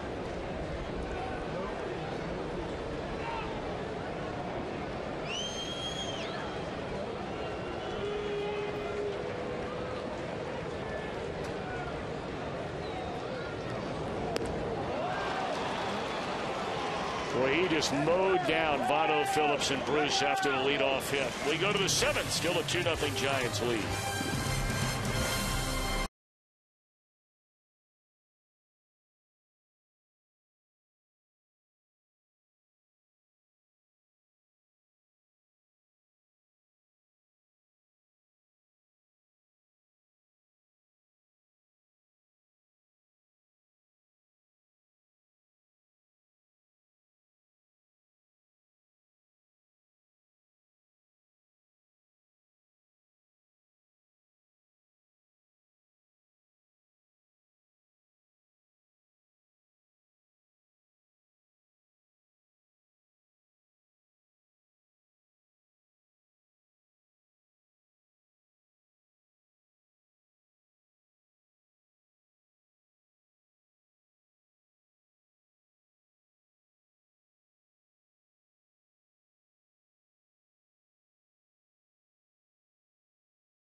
End of 6 innings. Barry Zito, the big story tonight. He is fan 4, walked 2, but walks came consecutively from Zito in the very first inning. And he is working on a 4-hit shutout and a 2-0 lead, and for a second straight night, Jose Arredondo. And this is something that the Reds did not see last year. Arredondo pitching in consecutive ball games. And after last night's performance where he came in and he was mowing down hitters. Strikeout, ground out to second, and strikeout. Facing the same guys tonight.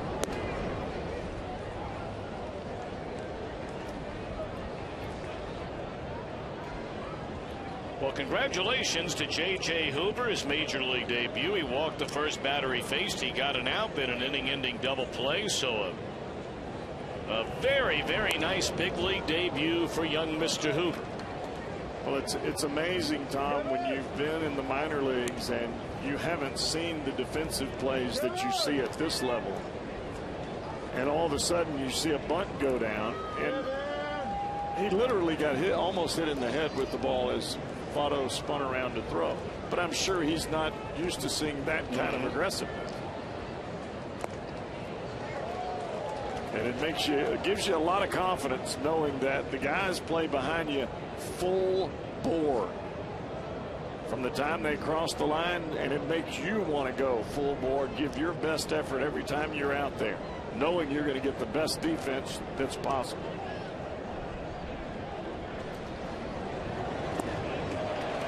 Arredondo had the bottom fall out of that split finger, and gone is Pagan. Well, don't miss your chance to be one of the first 25,000 through the gates on Saturday, May the 12th.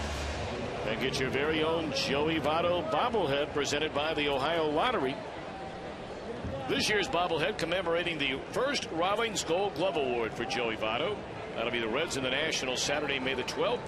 381 Reds, or visit select Kroger locations. And of course, as always, you can go to Reds.com. 0-1 to Melky Cabrera.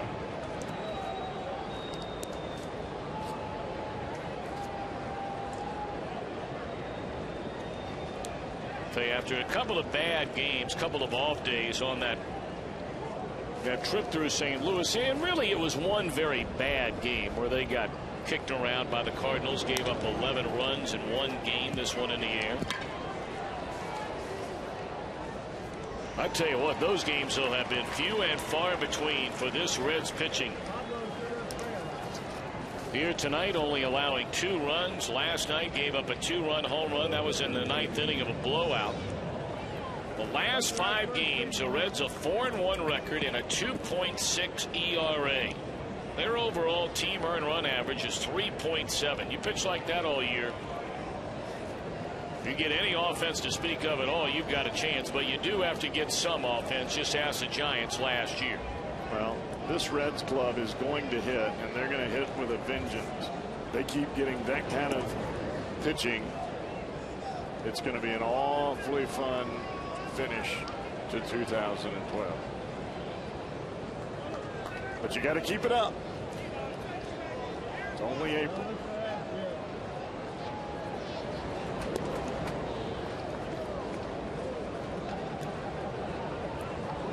I don't know that I have seen a pitcher with the command of a split finger that Arredondo has.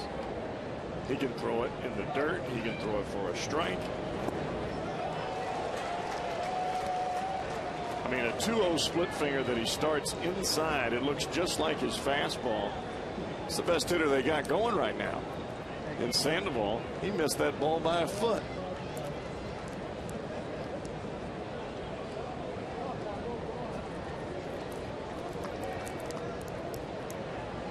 It's no easy task to throw a very hard split finger with biting action for a strike.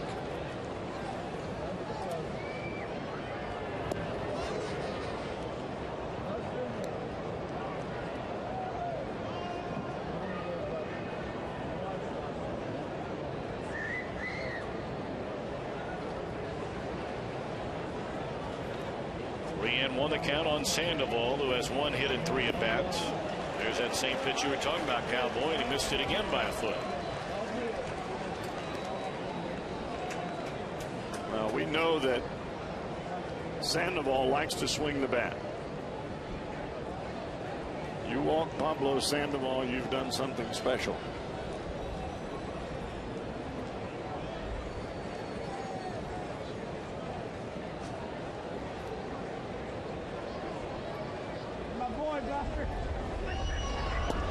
Wow.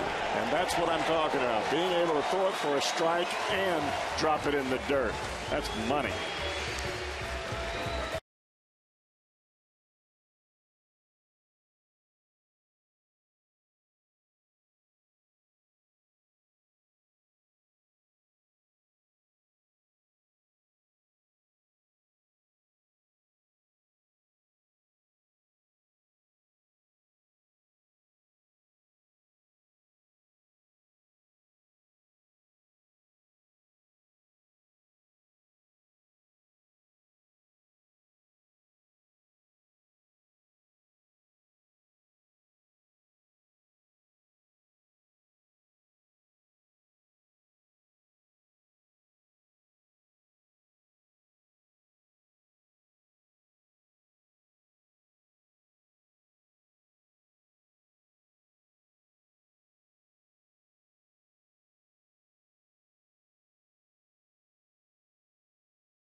At Free Agent Friday before the Astros game. That's this Friday night. You can join the ladies in the fan zone over on the west side of Great American Ballpark. Allie, Sarah, and Christine will be there handing out to lucky winners and be spinning some music. DJ Sabb. That's really Jeff Brantley. Free Agent Fridays in the fan zone. All right, Barry Zito still out there, and here we are in the bottom of the 7th inning. You made a comment, Cowboy, at the end of the 6th, and you wouldn't take him out of the game. No, he's done nothing but keep the Reds off balance. Well, really from the 5th batter of the game on. He walked Votto, walked Phillips. Reds had a chance to do something back in the 1st inning when Bruce struck out, and that's been all she wrote. Oh, you do have activity, though, just in case down in that bullpen. Clay Hensley, the right-hander, starting to crank it up.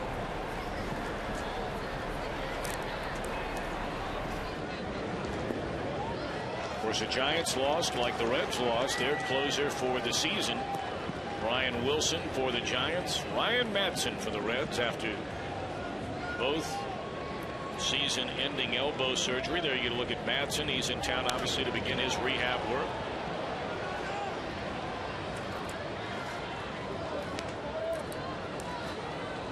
And if I'm not mistaken, that's Tommy John surgery for Brian Wilson will be the third one, huh? Wow.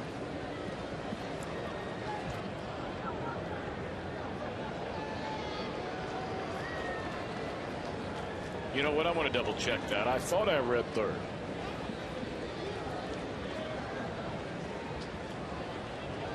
Either way, it's not good. Oh, boy.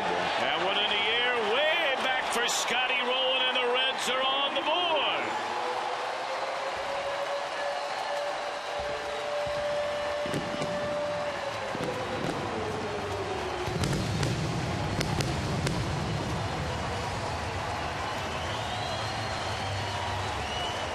Well, the boys have been waiting for that one for a while. I know Scott Rowland has. And he He kissed this one right on the good part of the bat. He knew it was gone as soon as he hit it.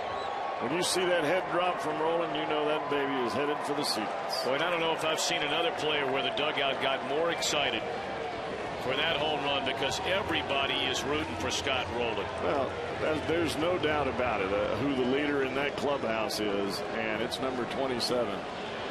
Check it out. I mean, everybody clapping, coming over. Coming from the other end. That Exmo brought to you by your Performance Honda. So that's all for Zito. They let him go out there in the 7th. He gives up the home run ball.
Clay Hensley now comes on from a giant pen.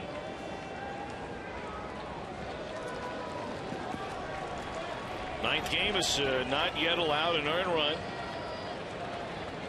And he will face Ryan Ludwig, a 2-1 ball game. It's in there a strike. Pitched for the Marlins last year and kind of was a swing man for those guys, pitching out of the bullpen where he had his most success, and starting as well. And that's a tough spot to be in when you don't know whether you're starting or relieving.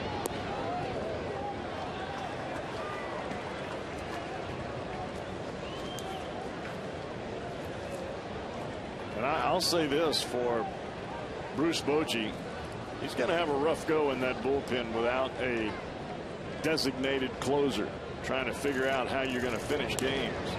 There's a base hit in the left field off the bat of Ludwig. So the Reds have a tying run aboard with nobody out to begin this 7th inning after the home run by Rolen. His first home run, by the way, since the 6th of July last year. Hey, very quickly, and I don't want to just scoot through this. We lost one of the all-time great Cincinnatians a week ago tomorrow. Lambrinides. He opened the first Skyline Chili in 1949 with his father and his brother. Over 130 of them now. He was known to have created and developed that secret sauce in Skyline Chili. They held a visitation and funeral services yesterday. One of Cincinnati's legends, Lambert Lambrinides. God rest his soul. And what a great guy and a great family. No doubt.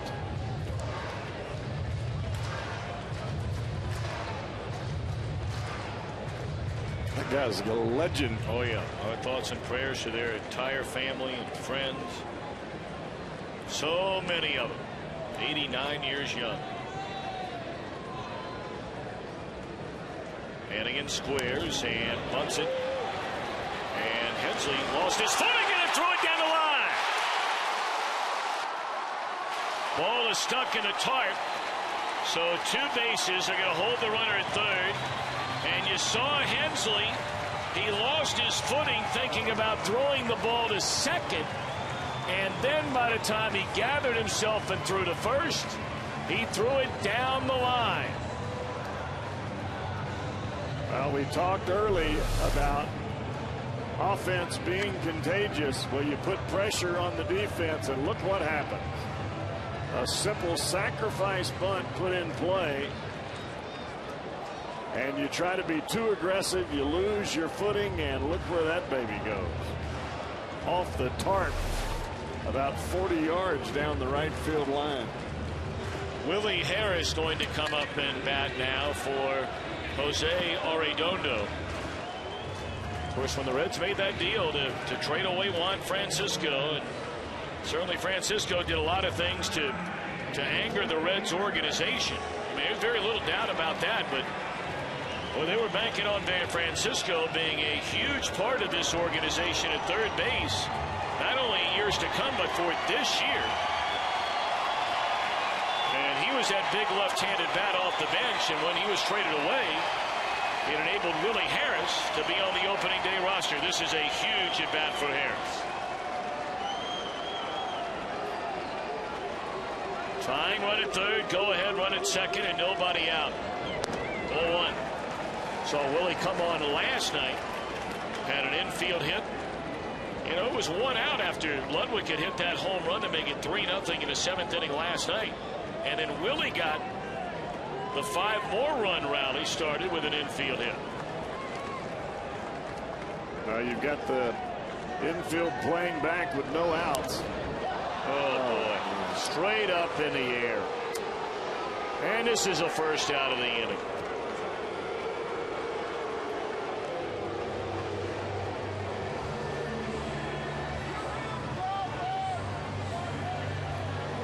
Well, now you have a guy in Stubbs who's been swinging the bat so well. But as we know, he's also a guy last year that led the league in strikeouts. A critical at bat in this game right here and right now. Now this allows Bochy to bring the infield in with no outs. All you needed was a ground ball, and you score a run, the game is tied. A pop-up doesn't get it done. Now you bring your infield in, you try to cut the run down at the plate. 0-1 high.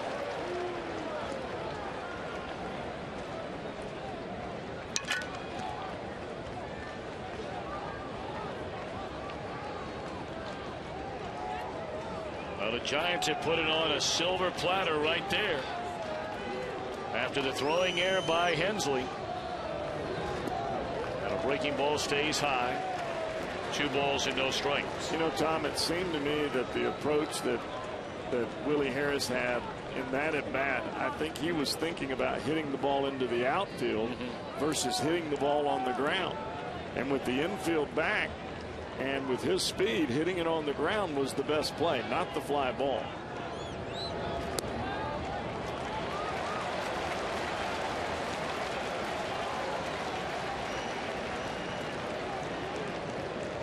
And I would imagine if they walk Drew Stubbs here, we're going to see a squeeze bunt out of Wilson Valdez to tie this game up. Especially after watching Clay Hensley almost fall on his face on that one bunt.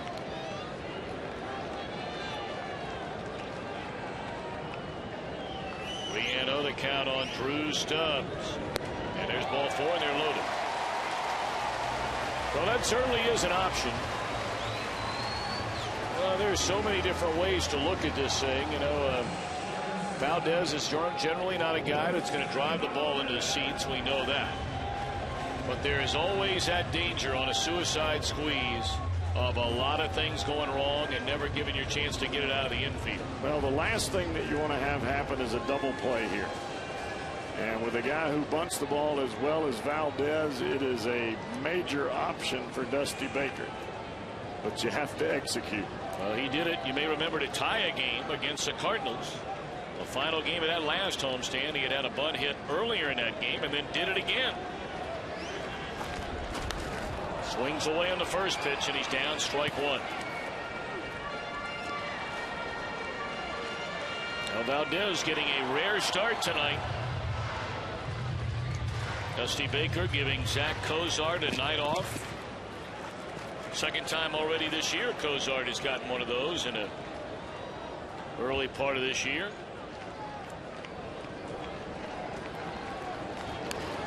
There's that bunt, and it rolls foul.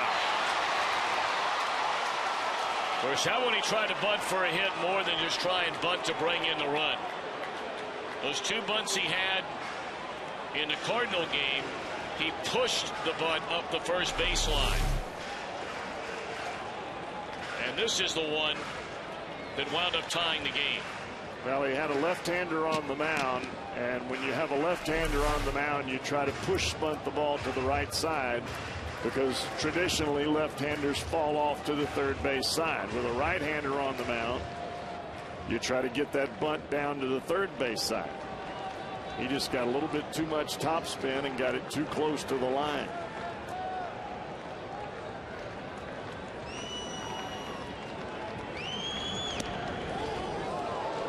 Breaking ball off the outside corner. So now Valdez, after trying to bunt his way on in a hole at 0-2, now a ball and 2 strikes. They are loaded with 1 out, 1 in, and the Reds down a run.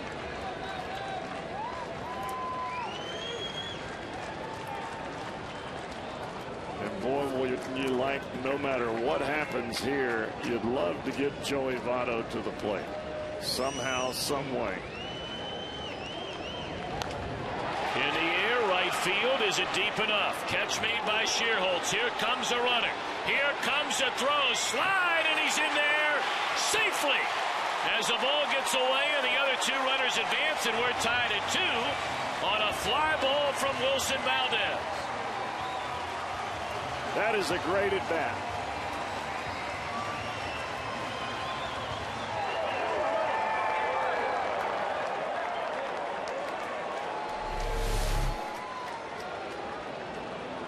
A great at bat, a nice throw, and Sanchez tries to snag it with the mitt and sweep tag with one hand instead of catching it with 2 hands and making the tag, and the ball just comes right out of the mitt.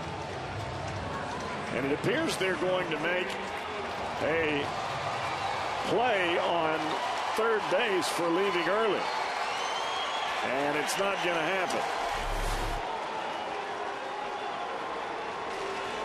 Well, they threw over there, and Bruce Bochy felt like he left too early, and the third base umpire, Vic Carapazza, said no.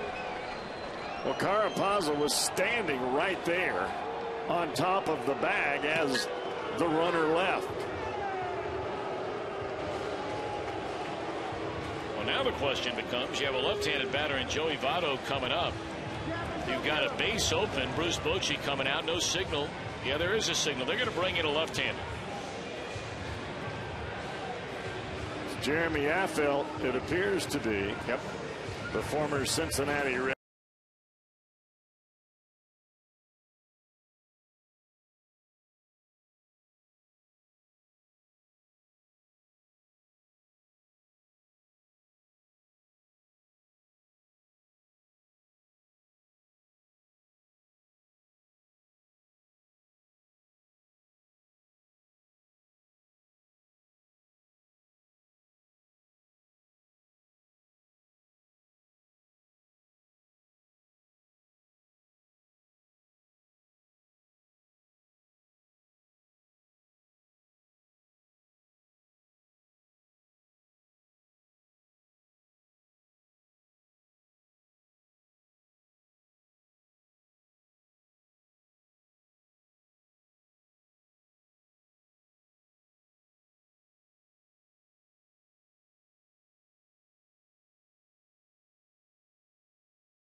with a base open, runners at second and third. Reds have tied it with a pair of runs here in the bottom half of the 7th inning. Now the question becomes, are the Giants going to pitch to him? They brought in a left-hander from their bullpen, the one-time Red Jeremy Affeldt. 0 for 4 against in lifetime. Why would you bring in Affeldt if he's not going to go after Votto? Well, this is where managers are paid the big bucks. You ask yourself the question, would you rather have a right-hander face Brandon Phillips if you were going to walk Votto? Or do you want to have Affeldt come in and face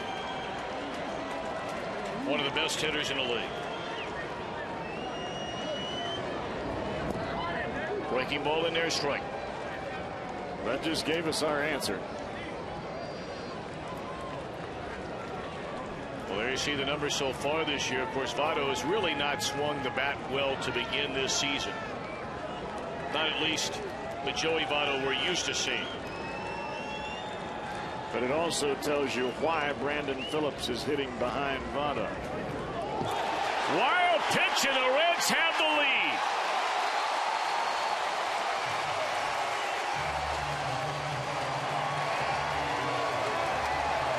That is what happens when your #1 out pitch is a curveball. The first one a strike. The second one, guess what? Reds take the lead. He held on to that ball way too long, trying to throw a slider down in a way, keeping it off the plate from Votto. Of course, the one knock on Affeldt, I mean, he has as good a stump as any left-handed reliever in the league. But the one thing that has prevented him from becoming, he's been a very good pitcher, but the thing that's kept him from becoming a great pitcher is bad control. So now Votto, the Reds have a lead, and he looks at a fastball inside, and it's 2-1.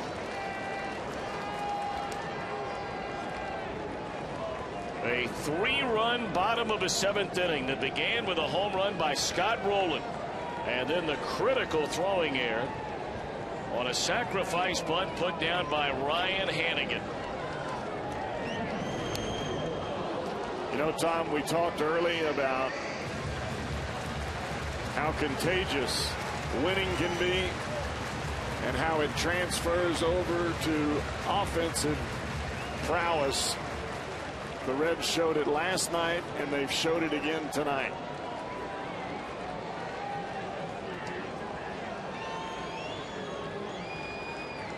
Two and two on Votto. Boy, there was nearly another one. What a block by Sanchez. That ball was 3 feet away off the outside corner of the plate. He did a great job keeping the circle around home plate. If that ball gets into the grass away from him, Stubbs will score. He got the glove on it.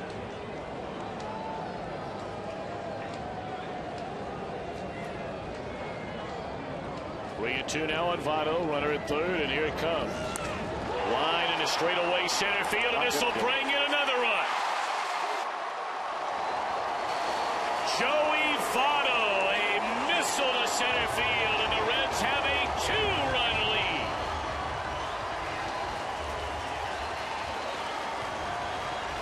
Somebody just made the big Papa Bear mad.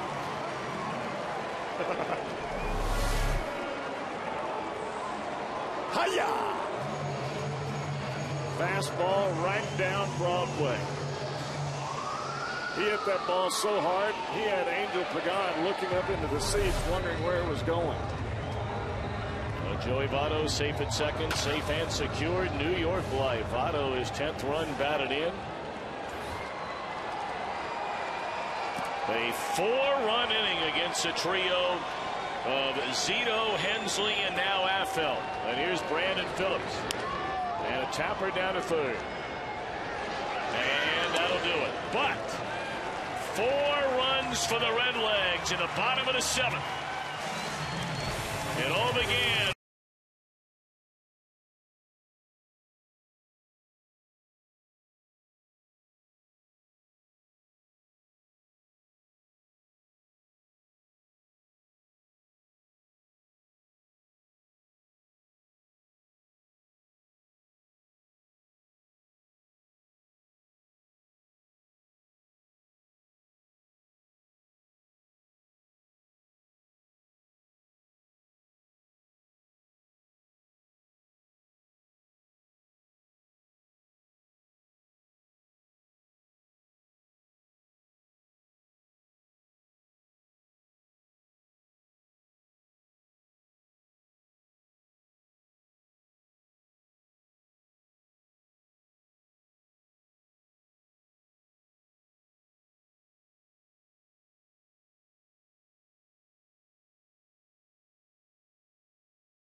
baseball on Fox Sports Ohio, brought to you by AT&T, the nation's largest 4G network. AT&T Rethink Possible by Cincinnati Children's. In the top 10 for all selected pediatric specialties in U.S. News and World Report's best children's hospitals. And by the dependable, long-lasting Chevy Silverado and your Tri-State Chevy dealers. On for his 8th ball game. The man who is rated by managers as the best fastball in the National League. Yeah, you got it. Aroldis Chapman. He is yet to give up a run. He's 2-0 on the year. This will be his 8th ball game. 10 1/3 innings, is second on the staff, and he struck out 18 and only walked 2 during that time. Valdez moves over to second base, replacing Brandon Phillips. And in at shortstop, the regular, Zach Cozart. Valdez has a huge at bat. Oh, it opened the inning wide open.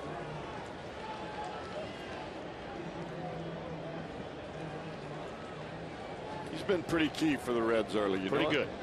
Pretty good. That's why they brought him in. He's played in a lot of big-time games with those Philadelphia Phillies. Play everywhere for you. Chapman at 95-mile-per-hour fastball to begin the 8th inning. A strike to Buster Posey. And then it's turned around the other way.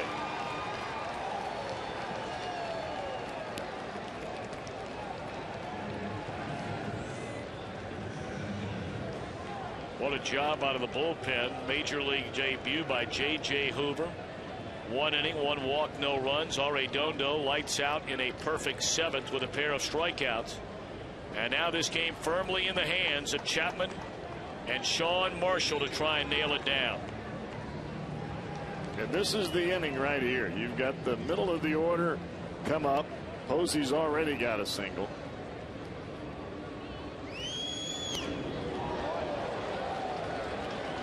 Well, you see right there why this guy, Aroldis Chapman, is so devastating. Sanchez started his swing, and the ball almost hit him in the forearm.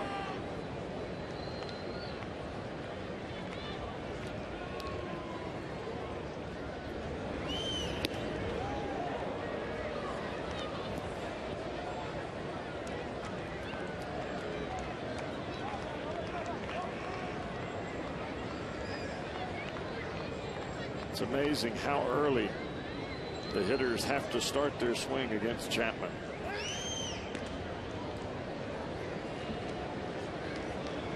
That ball was up and away, barely catchable for Ryan Hannigan, and Sanchez almost swung at it again.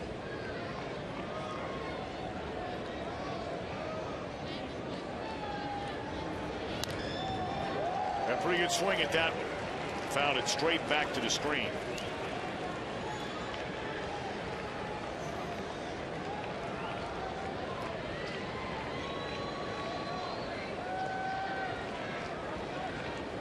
Sanchez turns around to bat right-handed for the first time all night. He was on base 3 times against Arroyo. A pair of singles, a walk, and a run scored. We told you this guy in the minor leagues, a career nearly a 300 batter. Only 22 years old. He signed as a 16-year-old out of Venezuela. So if you're hitting 300 year after year, including 1 year where he won a batting title, batting nearly 350, you can hit from both sides of the plate. Oh, yeah. He's going to get the old high fastball here. See if he can lay off on it. 2-2. No one just chewed him up.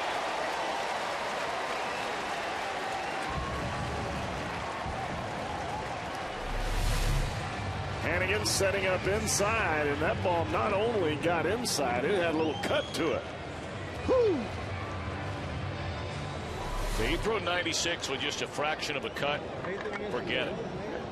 Forget it. And the thing about Aroldis Chapman is his hands. When he comes through with the baseball, he gets the ball out of the glove and into the throwing motion as quick as any big guy I have ever seen. How How about that? First pitch slide piece to Shearholtz, drops in there, a strike.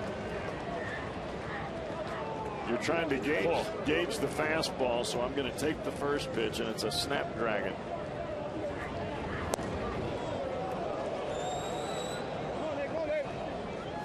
And this is where Aroldis Chapman has really made some tremendous strides. Get the ball, get the sign, get the ball to the plate.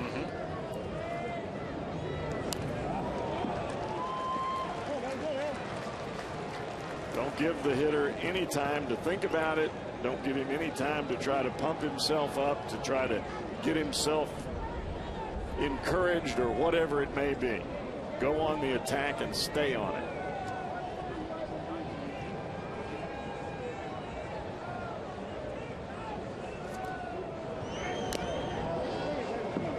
It's a swing and a foul tip. And hanging around is Shearholtz. We climbed the ladder where Hannigan wanted the baseball. That ball was up. It hit right into the glove, even though it nicked off the bat of Shearholtz. I think Hannigan was setting up the breaking ball. He may see that hammer again here. Oh, that he did. That is unfair. I'm sorry, buddy. That's unfair. The old high hitter, and then this one starts in the same place as that last fastball. How are you going to hit that? Ironing board. Can I have an ironing board, please? So Giants going to set up a pinch hitter. It's going to be Brent Pill, infielder, coming off their bench, hitting from the right side, batting for Emmanuel Burris. Ouch. Wow. That's 98. Oh.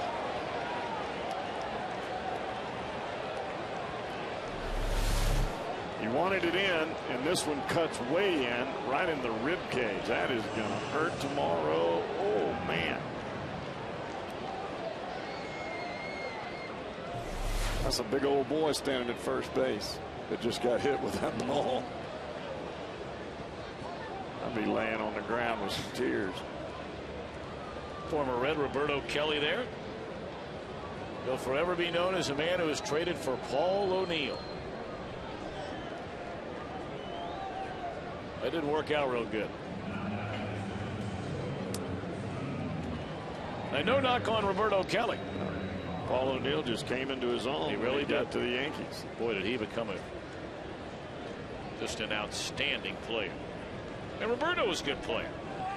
Paulie got a whiff of that short porch in right field, and he decided he was going to hook everything over that. And he did for a long time. All right, now big spot here. Reds with a 2-run lead. And they're going to go to their bench one more time. Joaquin Arias, just brought up from the minor leagues today, replacing Aubrey Huff, who was put on the disabled list with anxiety disorder of some kind. And there's ball one down low. I mean, right into the fire for Mr. Arias. Here's where Chapman's really got to zero in and buckle down here and not allow that tying run to get into scoring position. 2 men are out. A ball and a strike. Arias had a great spring.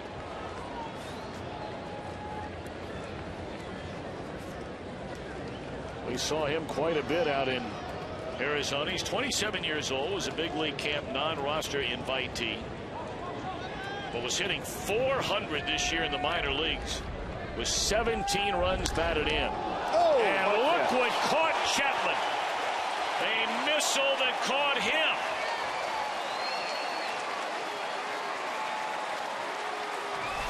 One radar gun, another radar gun. And we have landing and a 2-run Reds lead.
Out our John Morrell hot dog play of the night.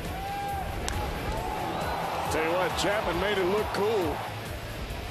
He makes the catch, and no big deal. I got it. I had it all the way. I had it all the way.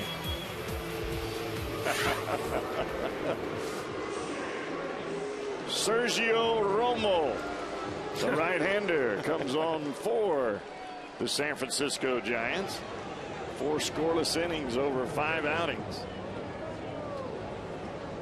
It's part of that bearded bullpen for the Giants. Yeah. They are now missing their bearded leader in Brian Wilson. Arias goes to shortstop in the double switch. That's pretty impressive at bat coming off the bench right there. Ryan Theriot takes over for Burris after they hit for him. No doubt a very good bat.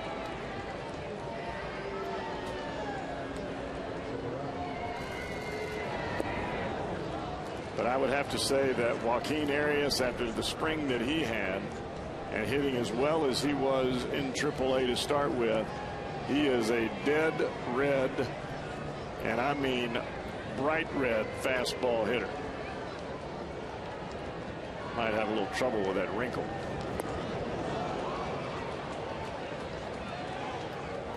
Normally this is where Romo has his issues, is with left-handed batters.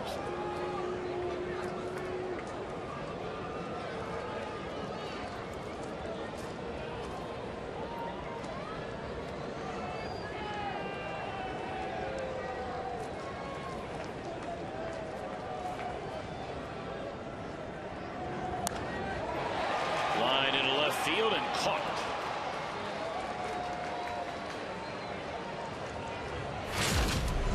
Nissan drive of the game. Reds were getting shut out by Barry Zito until a leadoff home run by Scott Rowland to start what was a 4-run 7th inning.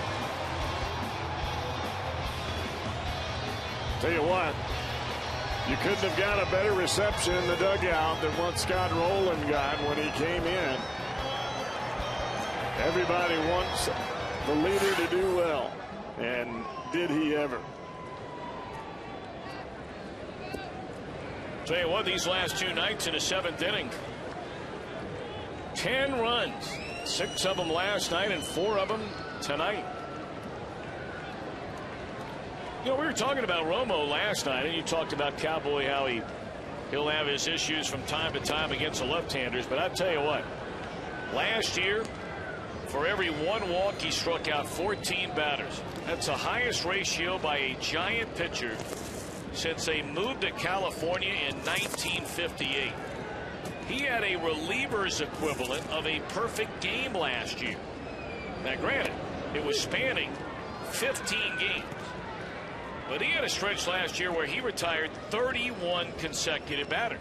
He's got tremendous control of that very tight slider, and he can put it on both sides of the plate, and a good hard sinking fastball.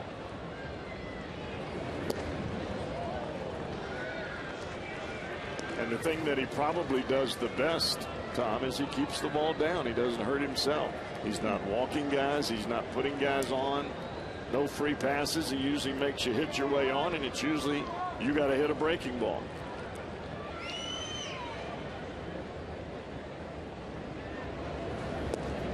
There's a walk to roll. And you know, you and I were talking, and it really has become such a different game east of the Mississippi River inside of the National League.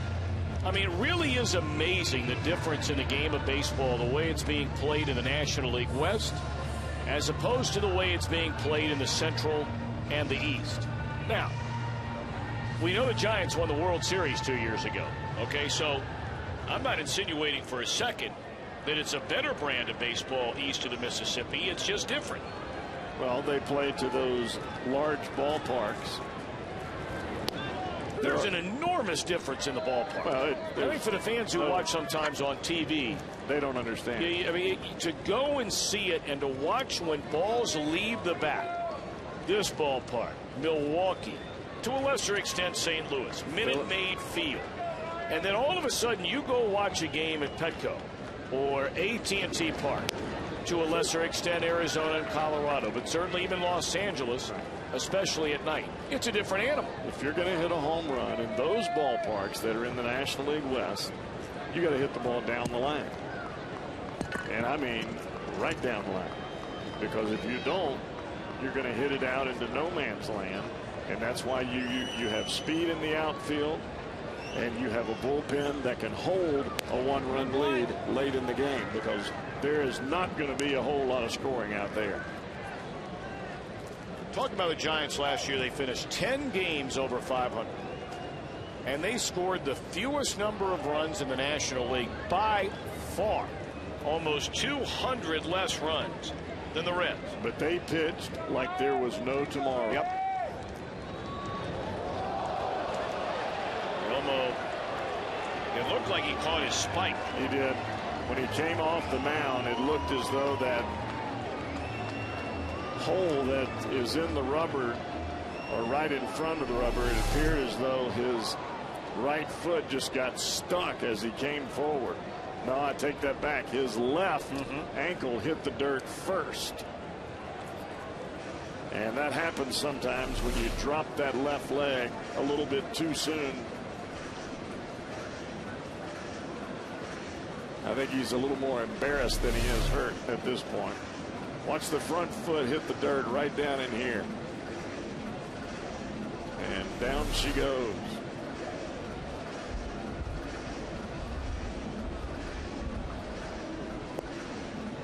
You know, you think that's a unique thing, Tom? It's happened to a lot of people. When you're pitching on different mounds, especially in the beginning of the year, you come off that mound and you don't realize that little bit of hump right there in between the mound where you push off of and your landing area. And if you catch it, you're going to look like that. And since he let go of the ball, it's a ball. If he'd held on to it, there'd be a runner at second base. It'd be a balk.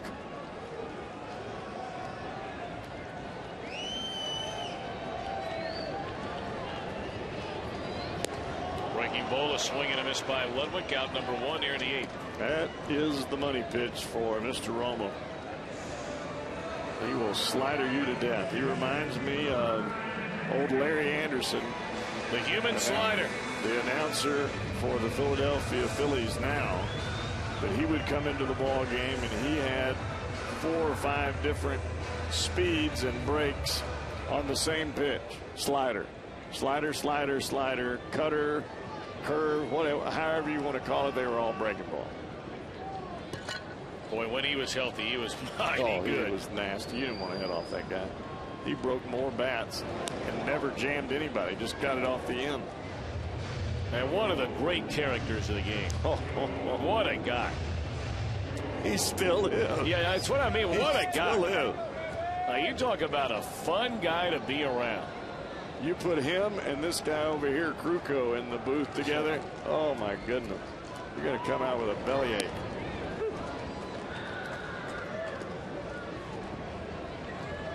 And probably your laces burning on your shoes. Yeah, well, Kuiper, I think, maybe more than anybody, right? Yeah. Wayne Kuiper, Mike Kruko, 2 of the outstanding San Francisco Giant broadcasters in the booth right next door to us. Of course, they have John Miller and Dave Fleming over there as well.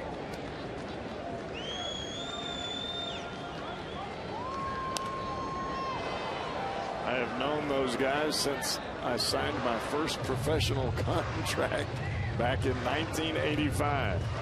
Matter of fact, my first trip to the big leagues was because Mike Kruko went on the DL. He ran into Mackey Sasser at first base, and I got to come to the big leagues. So while Kruko's on the DL, he's teaching me how to pitch. There they are. Mike Kruko on the left and Dwayne Kuiper on the right. Alma Lynch in the middle. The wife of their esteemed director, Mr. Jim Lynch. I've known them since that day as well. They have been there a long time. Yes, they have. Good group. And that one pulled by a diving Arias into left field, and Rolling on to second base, so 2 on, 2 out. And Zach Cozart will bat for the first time tonight. Tell you what, Ryan Hannigan has had a good night. A great approach, even against the left-hander Zito, trying to drive the ball the other way. This is a hanging slider up. If you're not looking to drive the ball the other way, you hit this straight up into the infield. But because he keeps his hands back, front shoulder closed, he's able to tomahawk that ball into left field. Good job of hitting. And before this batter, Zach Cozart. Our producer of Reds Baseball is Josh Hall. Our director, Brian Hunterman.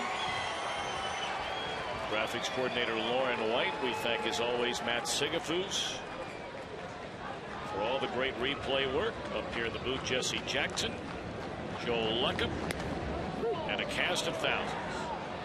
Our entire Fox Sports Ohio crew.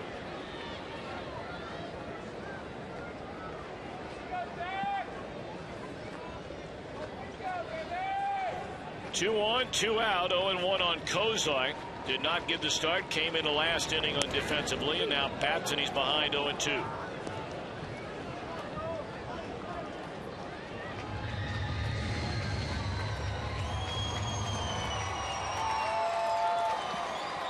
Sean Marshall ready in the Reds bullpen. Reds would love to make it a 3-run lead. Not going to happen. Romo fans 2, allows a hit. Reds leave 2. So here we go in the ninth. Marshall trying to preserve a 2-run lead.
Ticket deal the season begins this coming weekend. You get 4 view-level tickets and a voucher for a large La Rosa's pizza.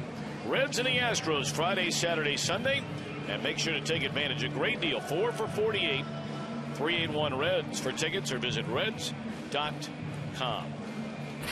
Been a house of horrors for the San Francisco Giants.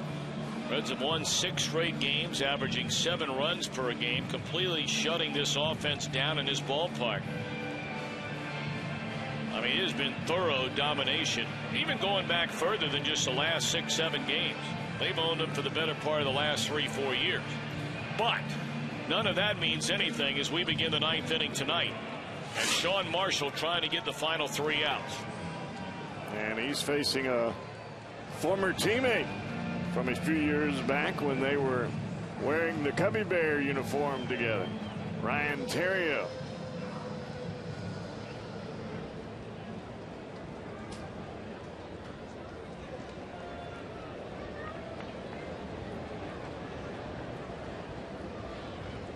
Theriot, of course, spent last year winning a World Series ring with the St. Louis Cardinals.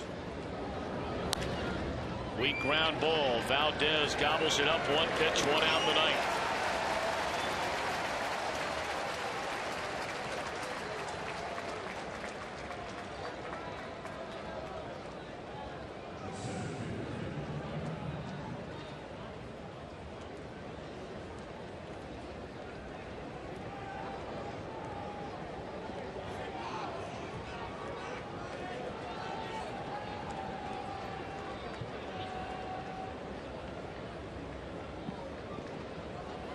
So now the batter, Angel Pagani, homer to begin the scoring for the Giants back in the third inning. Well, what a job by the Reds bullpen here tonight. This pitching for the Reds has just been spectacular. And really outside of what, 2 games all year long? They have thrown the ball very, very well. Starters and relievers. Here tonight, Bronson Arroyo is lifted after 5 innings, allowing just the 2 runs. And Hoover makes his major league debut, scoreless inning. Likewise for Arredondo and then Chapman.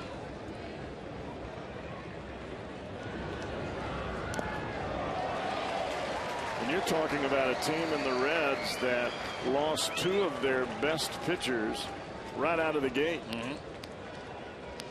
In Massett and their closer that never got to be their closer. There he is right there. Ryan Madsen. Boy, is that curveball something. Goodness gracious. Righties, lefties. It just chews people up and spits them out. This ball starts in the left-handed hitter's batter's box and the bottom falls out of it. As a right-handed hitter, you think it's going to drop to the outside corner. You begin your swing and the ball continues downward. That is what you call some major finish to your breaking ball. It doesn't just break and stop. It breaks and continues to break.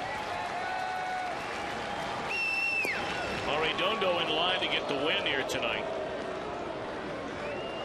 And Marshall an out away from a save.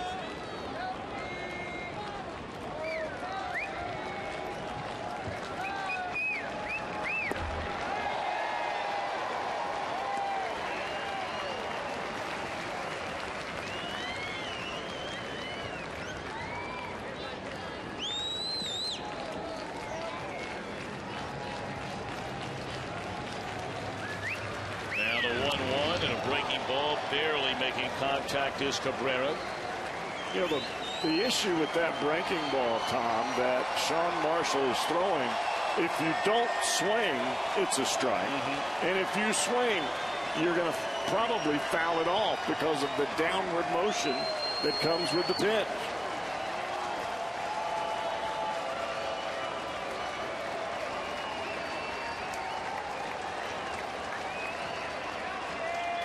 One-two delivery. And this ought to wrap it up. The Reds have now won 3 in a row, and the first 2 on this homestand. And they will go for the series sweep here tomorrow afternoon.